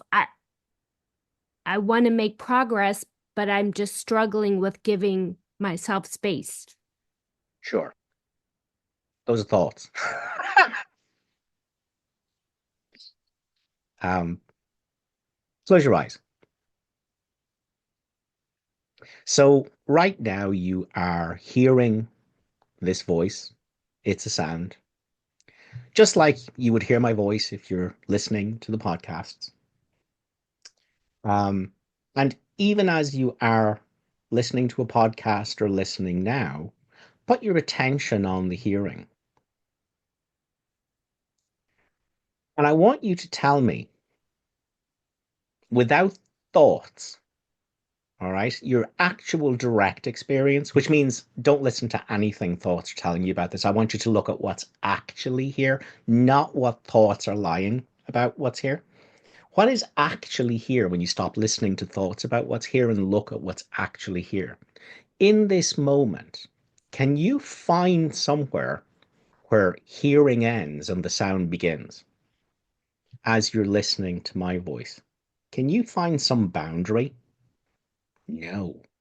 Now, keep your eyes closed and put your attention only on the hearing. And as you're putting your attention on the hearing, can you find somewhere that you end and hearing begins as No. you're listening? No, because your consciousness, you're appearing as everything. You're appearing as the hearer and the hearing and the sound and the heard. You are everything. There's no boundaries here. Thoughts are liars. They've been lying all along. So, as you're listening to my voice now in this moment, can you find somewhere that you end and hearing begins? No. No, because you are the hearing. And because there is no you and the heard, there's just hearing. That's non duality. So, is that not a wonderful thing to immerse yourself in? That there's no separation anywhere, that there's no tiny mad idea, that you're everything as you're listening to a podcast. You see, I also, at one point, used to distract myself with a hell of a lot of television, with a hell of a lot of television, and a hell of a lot of dance music, and a hell of a lot of books and fiction, and there's nothing wrong with that.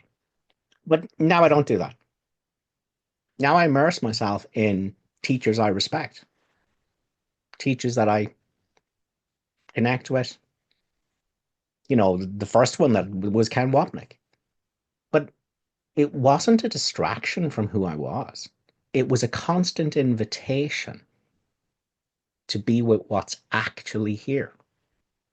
It was a constant invitation to unravel myself from thoughts. So even as the hypnotic power of thoughts pulls you back into them and you're busy thinking and thinking, and then you're listening to someone in the podcast and they're saying, but you're not the voice in your head, and you go, oh my God, yes. And you let it go. You come home. You come home to presence. When you're listening and the mind wandering starts again. See, but the content is saying, but you're the son of God. There's no separateness. That voice in your head is not you. And you go, oh my God, yes, that's right. And you come back out. So So for me, when I had the raging anxiety and I first immersed myself in Ken, and that's why I recommend this to anyone because there was such raging anxiety. I couldn't put a credit card between two thoughts. There was just all this madness in my mind all the time. But as I listened to Ken's lectures constantly on A Course in Miracles, and you're not the voice in your head, you're not an ego, you're what's in the cinema with Jesus, you're what's above the battleground. Um, so even though I would get lost in the noise that's pretending to be me, and then something will be said, and I go, oh, that's right. This isn't me. What does it have to do with what I am above the battleground? You know, so here's the wrong mind, all this madness going on, and I was drowning in it for a while there, apparently. But what does it have to do with my right mind? What does it have to do with the silence in my mind right now? What does the noise have to do with the silence between the sound? Now, if you're listening to dance music or you're watching television, you're not going to do that. You could be drowning. Apparently, you're never drowning. You could be drowning in the noise and completely not know who you are for 6 hours. But not if you're listening to audiobooks or podcasts that are constantly saying to you, but that's not you. You're not an ego. You're not the voice in your head. It's a lie about the Holy Son of God. So again, right now, you discovered that actually the nature of the world, if I stop listening to thoughts, that the nature of the world is that everything is one. You discovered that within the sense field of hearing.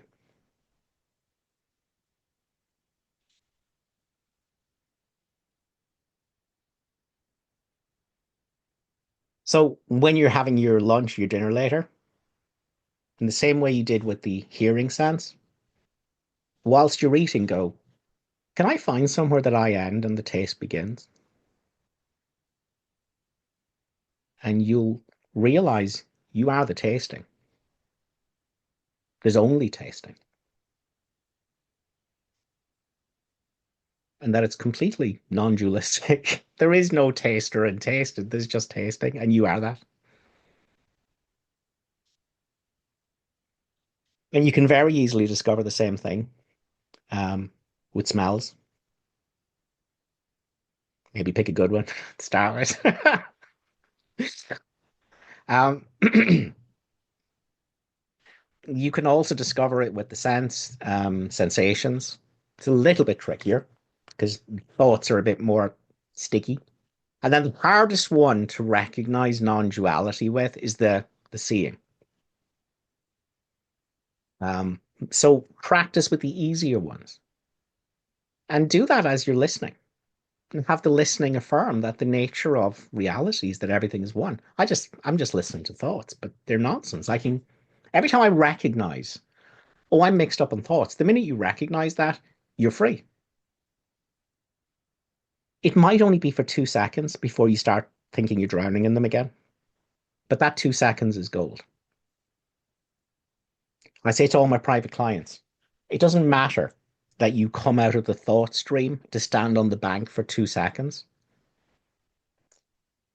Do that 2 seconds 1,000 times a day, and what you are will tell you of itself. And one way to remember to come out for 2 seconds 1,000 times a day is to be listening to the right kind of podcasts and information. Does that make sense, Tracy? Does the voice in your head have any arguments with that? Would it like to create any?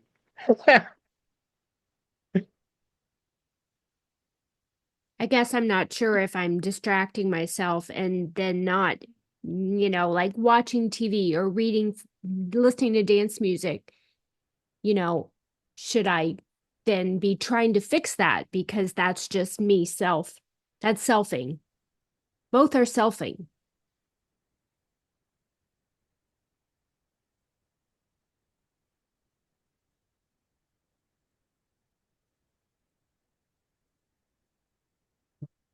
Really doesn't matter what's happening in the dream. It In the beginning, I'm saying it's helpful to be listening to material that's constantly calling you out of the noise in your head back home to the silence where we're one. I'm saying in the beginning that's very helpful. But it but once your identity shifts, and it will, it doesn't matter if you're listening to dance music or reading books or if you're watching television. It doesn't matter. The only thing that matters is that you know who you are in the midst of it. The idea that, going to a Course in Miracles group meeting is holy and watching television is unholy, that's not true. One might be more helpful in the beginning until your identity shifts. But neither is any better or worse than the other. Shakespeare says nothing is good or bad, but thinking makes it so. Course in Miracles says the same thing. There's no hierarchy of illusions. Illusion is an illusion is an illusion. So the only thing that matters is that you learn, because the dream is going to go on. The body is still going to have its adventures. It's still going to get sick and fall apart and die. Lots of people don't want to think that. They think, of course, miracles is how they become invulnerable as a body, but you're not a body. Bodies will die. You won't.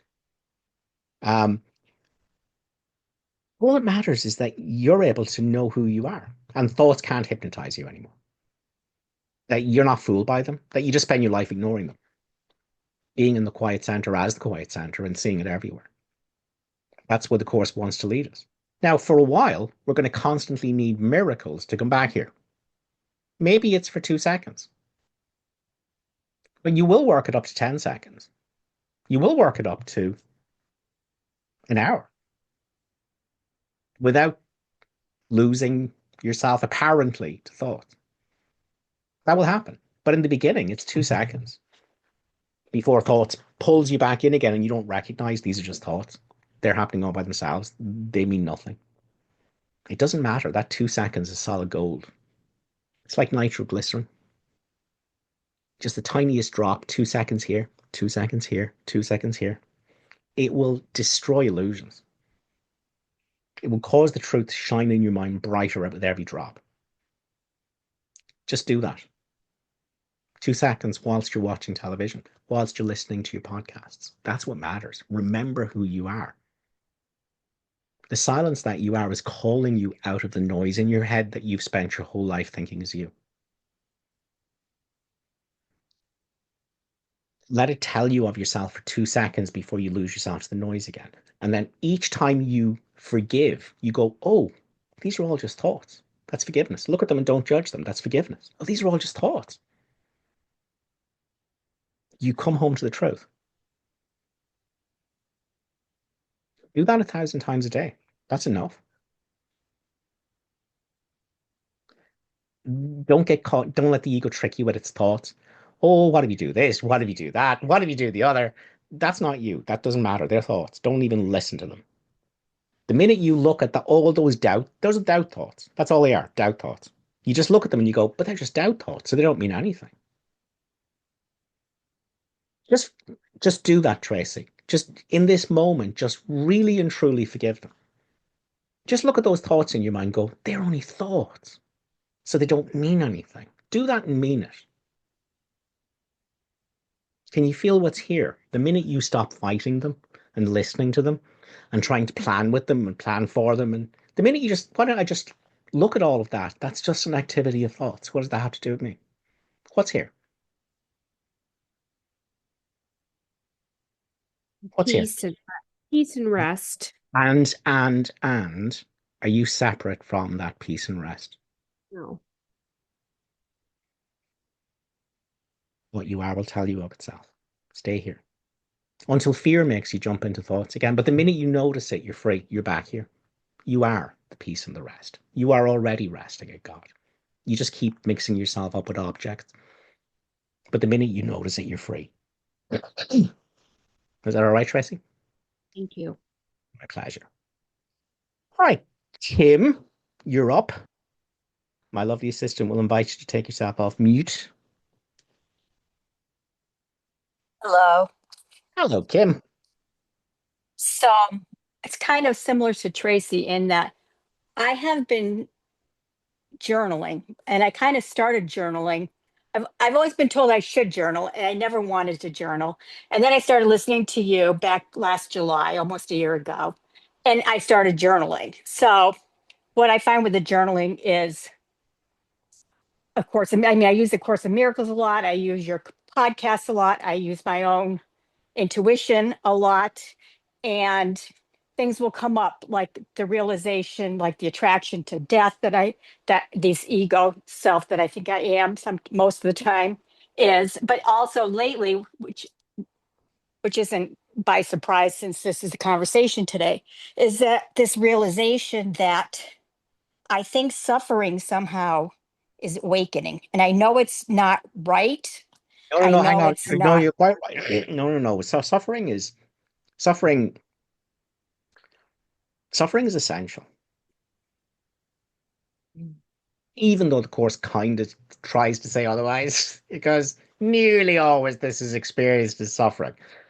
Okay, nearly always this is experienced as suffering. Doesn't have to be, but nearly always it's experienced, and nearly always it's experienced as suffering. So the fact that the course says that means there's probably a rare bloom in the garden every so often that doesn't need suffering to awaken to what it is, unbound by thought.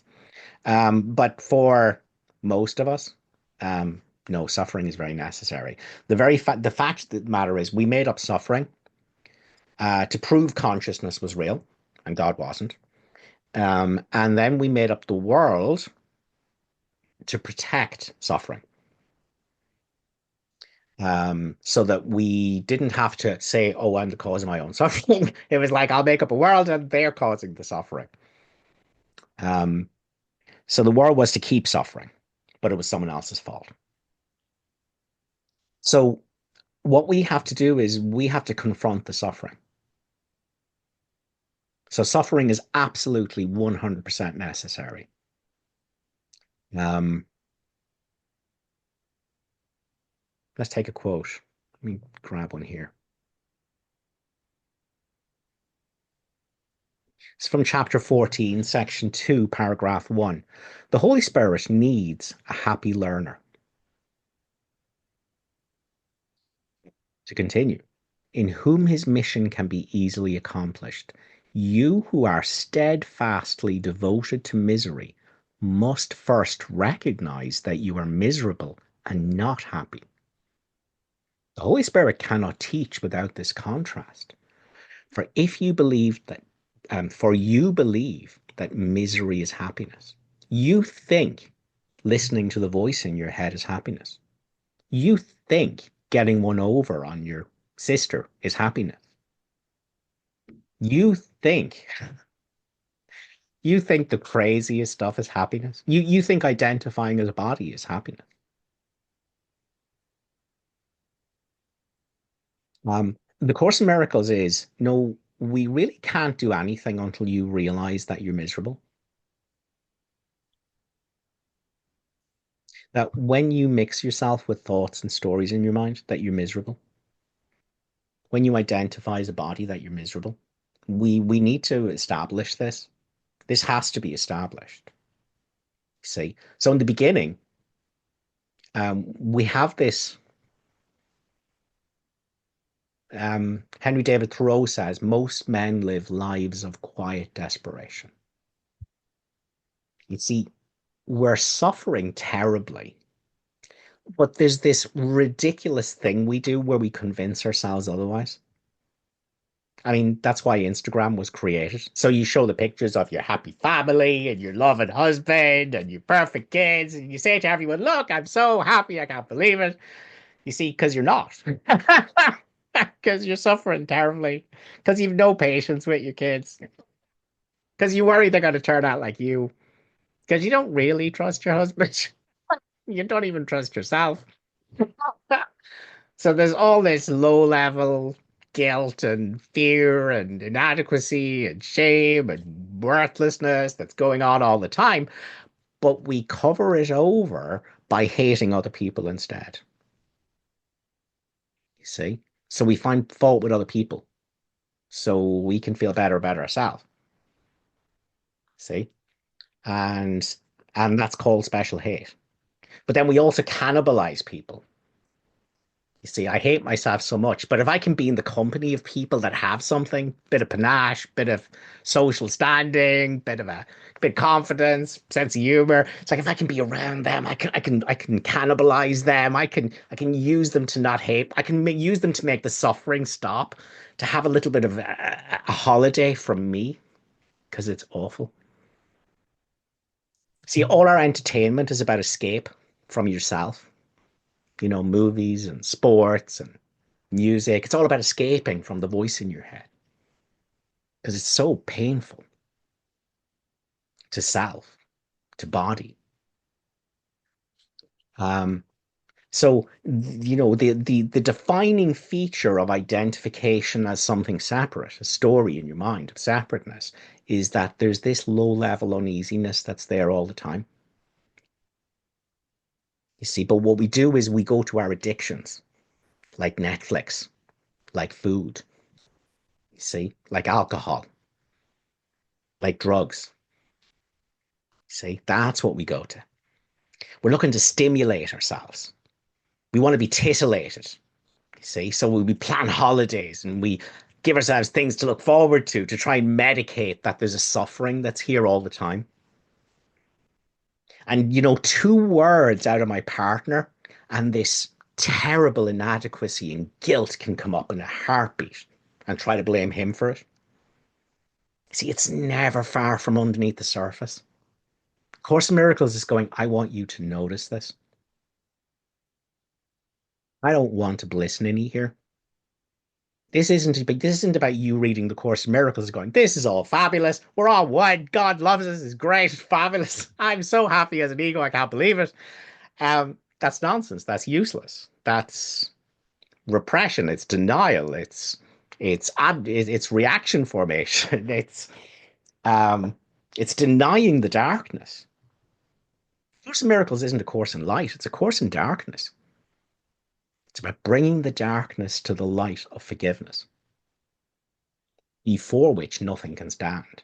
But you've got to confront the darkness. You have to look at the suffering, you know? So even now, my whole day is watching for when suffering emerges? Will it be my mother that says something? Will it be my husband? And, what will come up?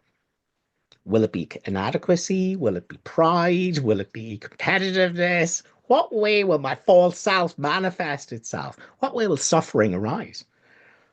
Will it be a raised heartbeat? Will there be an antsiness? You know, what way is suffering going to emerge? The suffering of thinking I'm separate. And when it does, you go, great. Thank you, husband. Thank you, mother. Thank you, world. Thank you, politicians. I'll be bringing this to the light in my mind. That's what forgiveness is. See, the world is going to world. And you're like, oh, how do I forgive the world for the suffering it's doing to me? It's not doing it to you. You're everything. You're making all the dream figures act out. And the emotions have nothing to do with the other dream figures. They're already in you. It's why you made the world. And all you have to do is let the world. And each time suffering comes up, go, oh my God, thank you, world. I will now address the suffering where it is in my mind and not in the world. And what will I do with this awfulness in my mind? Absolutely nothing. I will look, I will be still and quietly do nothing. I will remain quiet in the midst of it. I will look and wait and judge not. And as I do, what I am will tell me of itself as the stillness. And these objects will dissolve. That's forgiveness. I know we're getting on for time, but let's take one more quote. So again, that quote from chapter 14, the Holy Spirit needs you to recognize that you're miserable. And if you're going, I'm not miserable, I'm such a holy ego, it's fabulous. You see, don't let yourself watch television. Don't let yourself gossip. Don't let yourself speak badly about anyone. Stop it for a whole day. And you'll see the misery. You'll see what's underneath all the medications that you're trying to apply. Don't let yourself look forward to anything. If somebody starts an argument with them, don't react, don't respond. Watch. There's suffering in you constantly, all the time that you're selfing. There's this antsiness, there's this jitteriness that you're constantly trying to distract yourself from. It's always there. Course of Miracles is going, I need you to notice, one, that you're miserable. Two, I want you to understand the reason for it is because of the self you think you are. And now we can learn forgiveness. Now we can undo the shadow. A Course in Miracles calls it guilt. Christianity called it original sin. Carl Jung called it the shadow. See, it's all saying the same thing. The shadow isn't in the world, it's in you. But as the world happens, it'll come up in you. And you go, thank you, world. I'll take it from here. Because you are appearing as the world. The shadow isn't in anyone else, it's in you. You just have to stop believing it's outside of you. You have to confront that the guilt, the disgust you have with all your brothers is your self-disgust, because all your brothers are an appearance of you as consciousness. So one final quote. I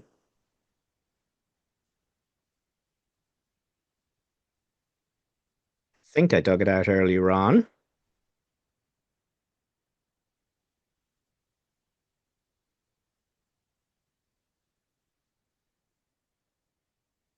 I'm going to actually go to my trusty Kindle and dig it out fresh, so bear with me. Just laugh at the voice in your head when you're waiting.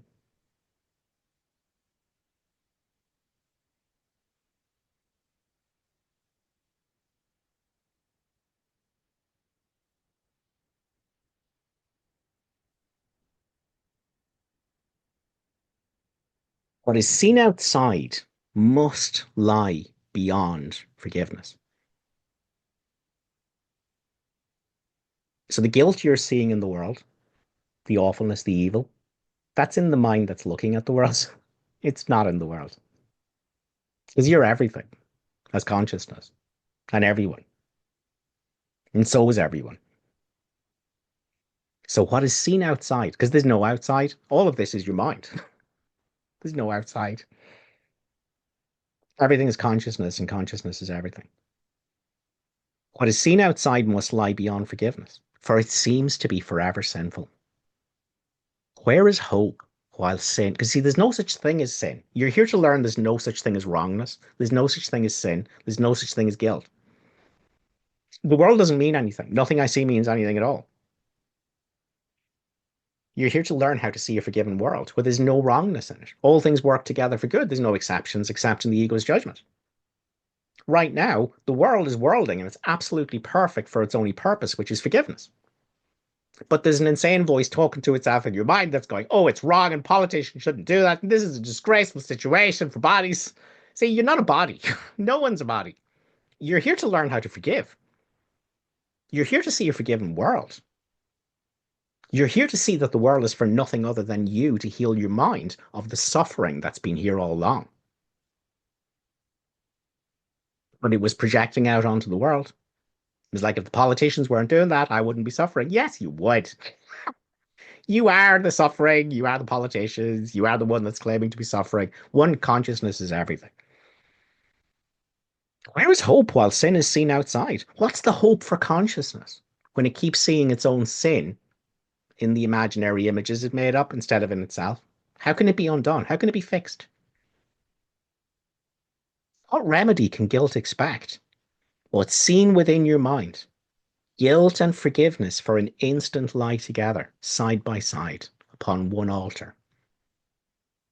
There at last are sickness and its single remedy, forgiveness, non-judgment, looking with no story, joined in one healing brightness. God has come to claim his own. Forgiveness is complete. The practice of Course in Miracles is suffering. You got to notice the suffering. It's there constantly, but it's going to rage every so often. But it's going to blame someone else. Going to blame your sports results. Going to blame the politicians. Going to blame what bodies are doing. It's going to blame what your body's doing. See? But suffering is here. And the world's not doing it. It's in you. Course in Miracles is going, I want you to notice the suffering. Someone can look sideways on you. I want you to notice the inadequacy, the fear that comes up. Look at the suffering that's here all the time. Look at it. Course in Miracles is going, look at it. Stop looking away. Stop looking for something else to blame for it. Drop your stories. See, the Course is going, listen, the whole thing's in you. The evil isn't in the world out there. It's in the mind that's looking at the world, because the world doesn't mean anything. The world is your savior. It's your mirror where you see what you believe in. Thoughts, sin, guilt, and fear, wrongness, others. The world is going to show you the suffering that's implicit in all that delusion. And all you have to do is go, oh my God, thank you, world. I'll take it from here. This suffering will be seen in my mind alongside my non-judgment of it. And it will be healed. And that's what the world is for. The world will show me my suffering. And I will own the suffering without blaming anyone else for putting it here. This is because I think I'm a self that doesn't exist. Bring it on. Suffering, you're welcome. I'll be listening to no stories about how anyone did this to me, because they didn't, because there's only me appearing as everything and everyone. This is guilt. It needs to be undone. All I have to do is welcome it, be with it, without my story of the one who is the victim and the one who is the victimizer. No, no, no. What is the suffering that's here? Is it inadequacy? You're welcome. Pure inadequacy. I'll feel the pure emotion without the stories. And the Holy Spirit removes it instantly. What keeps the suffering in your mind in place is that the stories, the projections that are protecting it, that it's the others, that it's the politicians, that it's the political landscape, that it's world events. No, it's not. No, it's the sin, guilt, and fear. And the world is blessing you by showing it to you. And all you do is go, oh, thank you, world. I'll be taking all that awfulness back that I was seeing in you and going, this isn't me. And I will bring it to forgiveness. I will bring it to total non-judgment with no stories about it. That's forgiveness. That's how you wake up. That's what we do. That's what the world is for. It's not for anything else. Does that make sense? Yes. Does it answer your question? Anything else you want to ask? I think that's it. I just kind of get the sense that it's amazing how many times I've listened to you say the same thing, and yet, like, as soon as there's fear, I go back into selfing. And when I'm selfing, I'm asking the question, like, how do I see the world without seeing the bodies and see the real world? And yet I'm asking the ego, and I'm realizing I'm always asking the ego, how do I do something Guys, instead of like that dealing with the guilt. realization, that's such a powerful realization, Kim. Like you're on the pig's back with that one. Because now what you learn to do is you learn to go, you look at everything in your mind. You look at all the wild illusion, frantic and distraught and upset and lost. And then you look at the wild illusion that's going, oh, how do I fix it? What do I do? Which part of it do I touch and change? Oh, wild illusion, what do I do? And you look at that and you go, oh my God, that's part of the wild illusion. And you're free.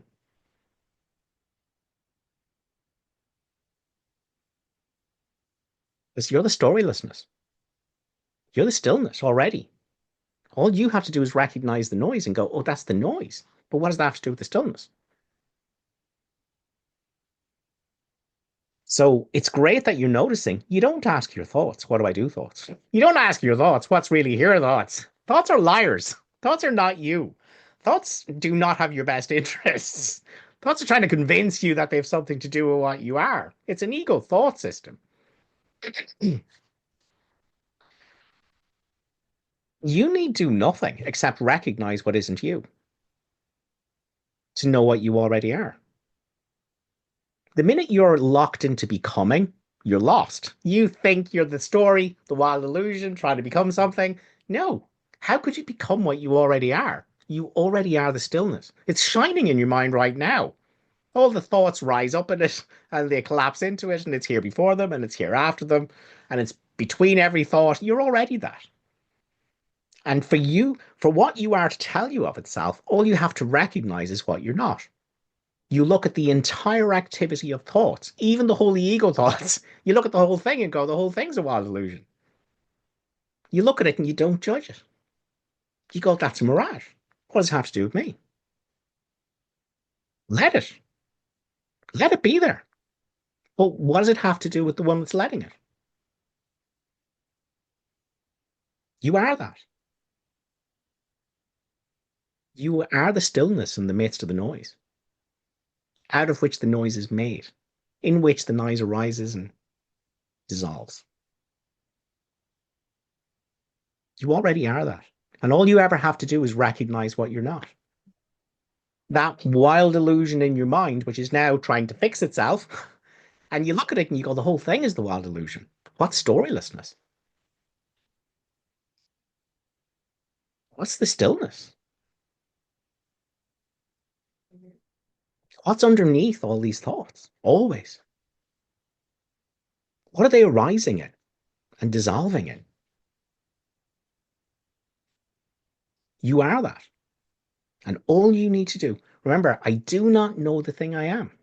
The minute you look and you go, well, thoughts are telling me what I am. Okay, but they're liars. So that's just a mirage. So I'm not going to listen to any thoughts. Not one of them. So I know what I'm not. And now what I am can tell me of itself. Every time you notice, oh, I was buying into thoughts. I wasn't ignoring them. I thought they had something to do with me. I thought I was thinking them. And the minute you notice that, you're free. Aren't you? Yes.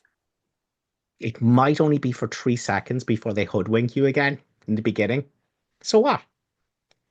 You come out of the raging torrent of that stream and stand on the bank for 2 seconds, 1,000 times a day. That's enough. That's it. What you are will tell you of itself. It will shine in your mind so brightly that you will lose all interest in the voice in your head. Slowly, gradually, gently. Just do that 1,000 times a day, going, look at me thinking I know what I am. Suffering. But what does all this thought activity have to do with me? What does these thoughts and emotions and feelings and memories, what do they have to do with the space in which they're arising and in which they always dissolve? That's above the battleground. That's the cinema with Jesus. That's the happy dream. The happy dream is very specific. The happy dream is that it doesn't matter what's happening in the world. It's perfect for the only purpose it has, which is forgiveness. So, in other words, if I think the world should be a certain way for me to be happy, that's the unhappy dream, because that's not going to work out at all. That's going to fall spectacularly on his face. That's the unhappy dream, that I need to make sure certain things do happen in the world and certain things don't happen in the world, and that there's certain things I don't lose and there's certain things I gain. That's the unhappy dream. But the course is going, but you've made up what everything means, and that meaning is hurting you. So this is very simple. You need, as the course says, you need only decide that everything you've learned you do not want. The only purpose the world has is forgiveness. The body is sick. The body is maimed. Great. Here's my next forgiveness lesson on how I undo my identification as a body. I have an anxiety disorder now. Great. Here's my next lesson on how to realize the insane voice talking to itself in my mind isn't me. I've lost a loved one. A partner has left me. A loved one has died. Here's the next lesson. What is the meaning of this in the dream? The meaning of this in the dream is that my sadness at thinking I've lost God is going to come up and pretend it's about the death of bodies and what one body is doing to another. But I will be with the sadness. The world will show me the sadness in my unconscious mind that I made the world to hide. That's the happy dream. So the happy dream is, if I decide everything, the only purpose it has is forgiveness, nothing can make me unhappy. If I decide I need the world to be a certain way to be happy, and I need the world not to be a certain way to not be unhappy, that's the unhappy dream. That's not going to work out. We've all spent our whole lives trying to do that. It's crap. It doesn't work. It's faulty. Send it back. That's not, no. Change the purpose of the world. The course says the only thing you should ask of anything is, what is it for? And what is everything always for? Your own best interests. What's your own best interests? Awakening from the dream that that insane voice talking to itself in your mind is you. And that you are the light that's shining in everyone. And there's no you, just the light. And that's salvation. And it's accomplished through forgiveness. And the happy dream is that it doesn't matter what happens, I can only suffer if I think it's for something other than forgiveness. Once I've realized, once I've changed the purpose of the world, and once I now see it as a classroom and not a prison, the world has no power over me.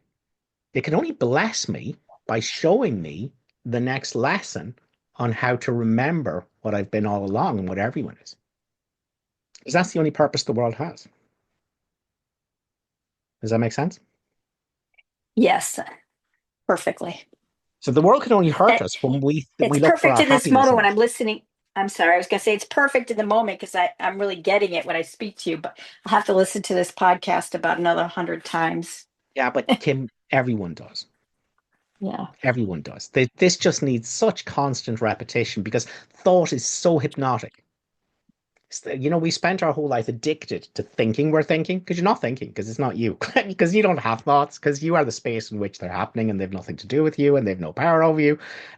But we spent our whole lives hoodwinked by thoughts in a mindless state. When you think you're thinking and that thoughts are true and that they can tell you about the world, that's the mindless state. And once you're there, you can't access the Holy Spirit. It's, you know, because you see, what we do is we stay in the mindless state and we go, oh, how do I get my peace back? You can't, you see.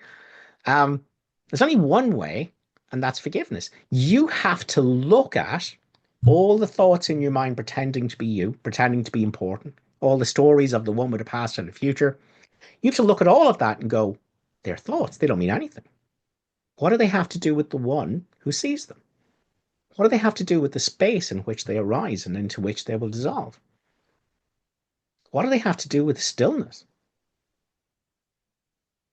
That's forgiven. Now you've left. And from here, you can't even remember what it was like to suffer as an ego. See, the ego and the Holy Spirit can't communicate with each other. They speak two different languages. They can't interact. So when you're ego identified, the Holy Spirit's not accessible. And when you're Holy Spirit identified, the ego is not identified.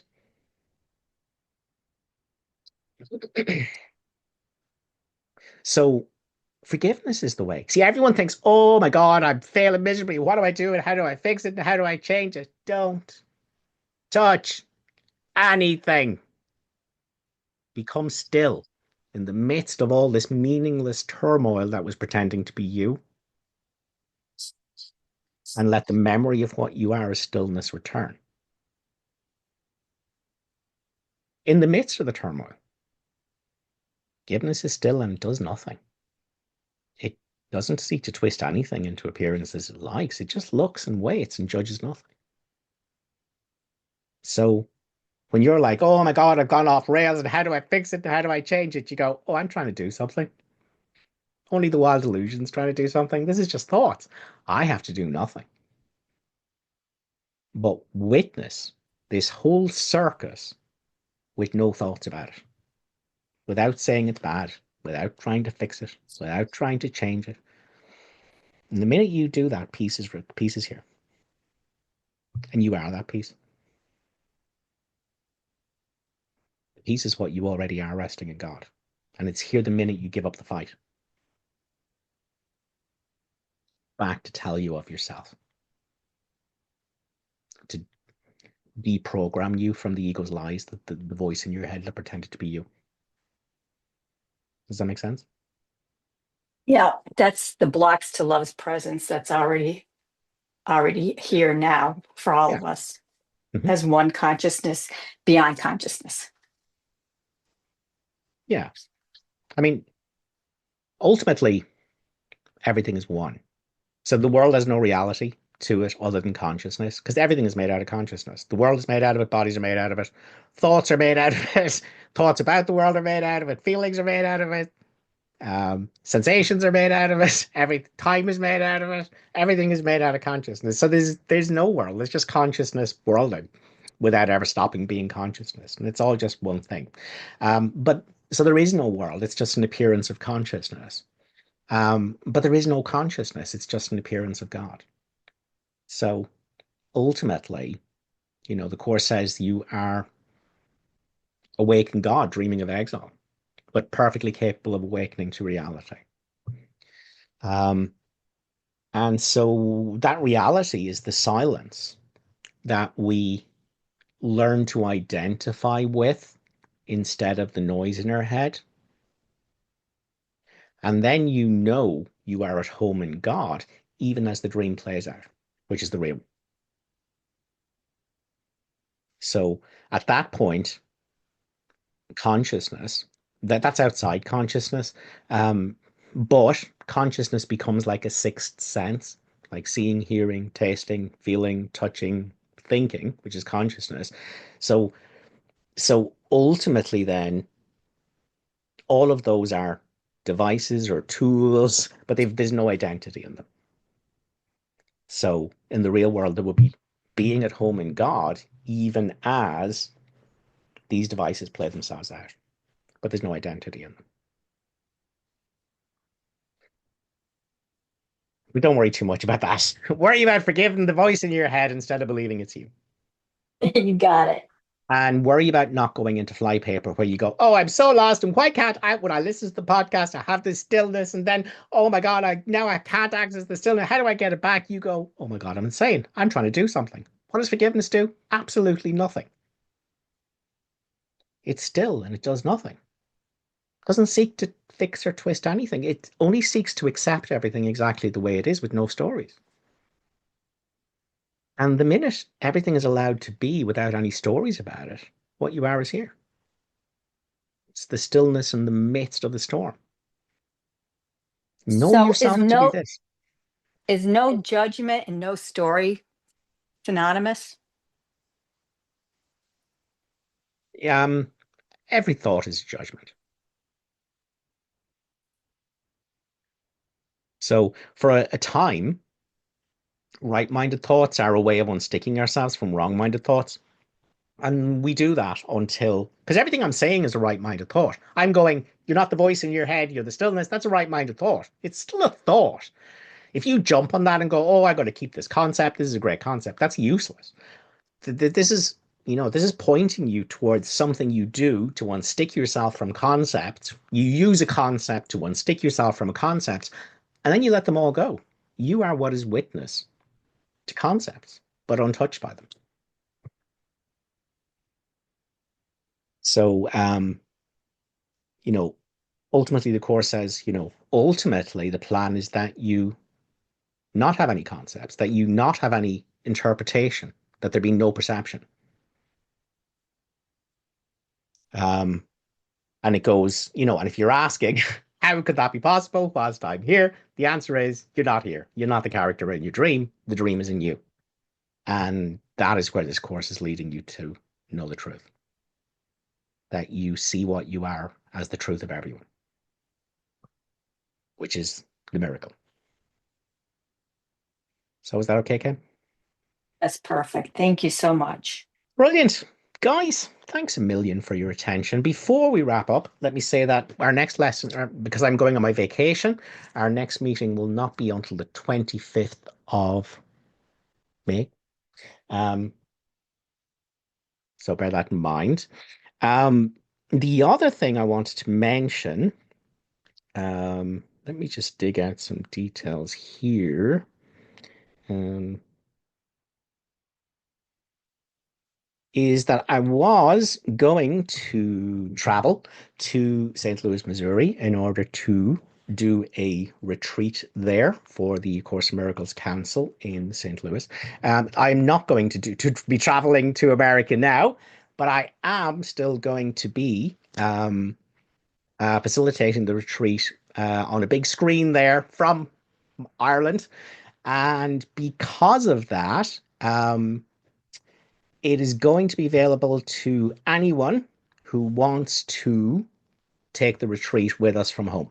So it's now a hybrid event, and it's going to be over sort of there's 3 days of the retreat, and then in 2 weeks' time, we're going to have another day to catch up on all the things that we've been talking about today and the implementation and practice of forgiveness. So if you're interested in that event, you can go to that website, and I will put that link in the video description at the end. But if you wanted to do a search on the internet, it's you just put in Keith Kavanagh, St. Louis, Missouri, and it will bring up the website for the Course in Miracles the Course in Miracles Council that are there who will be putting on the event. So if you wanted to join us from home for that event, you can now do so. And if you did want to still travel to St. Louis and take the event with fellow students, that's now available to you as an option as well. So we've thrown the whole event open. It was to be simply an in-person event, and I was going to be there in person. Now we've thrown it open, and if you want to join us on the internet, you can do so, and you can find those details from the link. I think that's all my news for now. So thank you very much for your attention. We will catch up in the Facebook group during the week, and we will reconvene in probably 4 weeks' time for our next meeting. Thanks, guys. Enjoy your Sunday. Bye bye.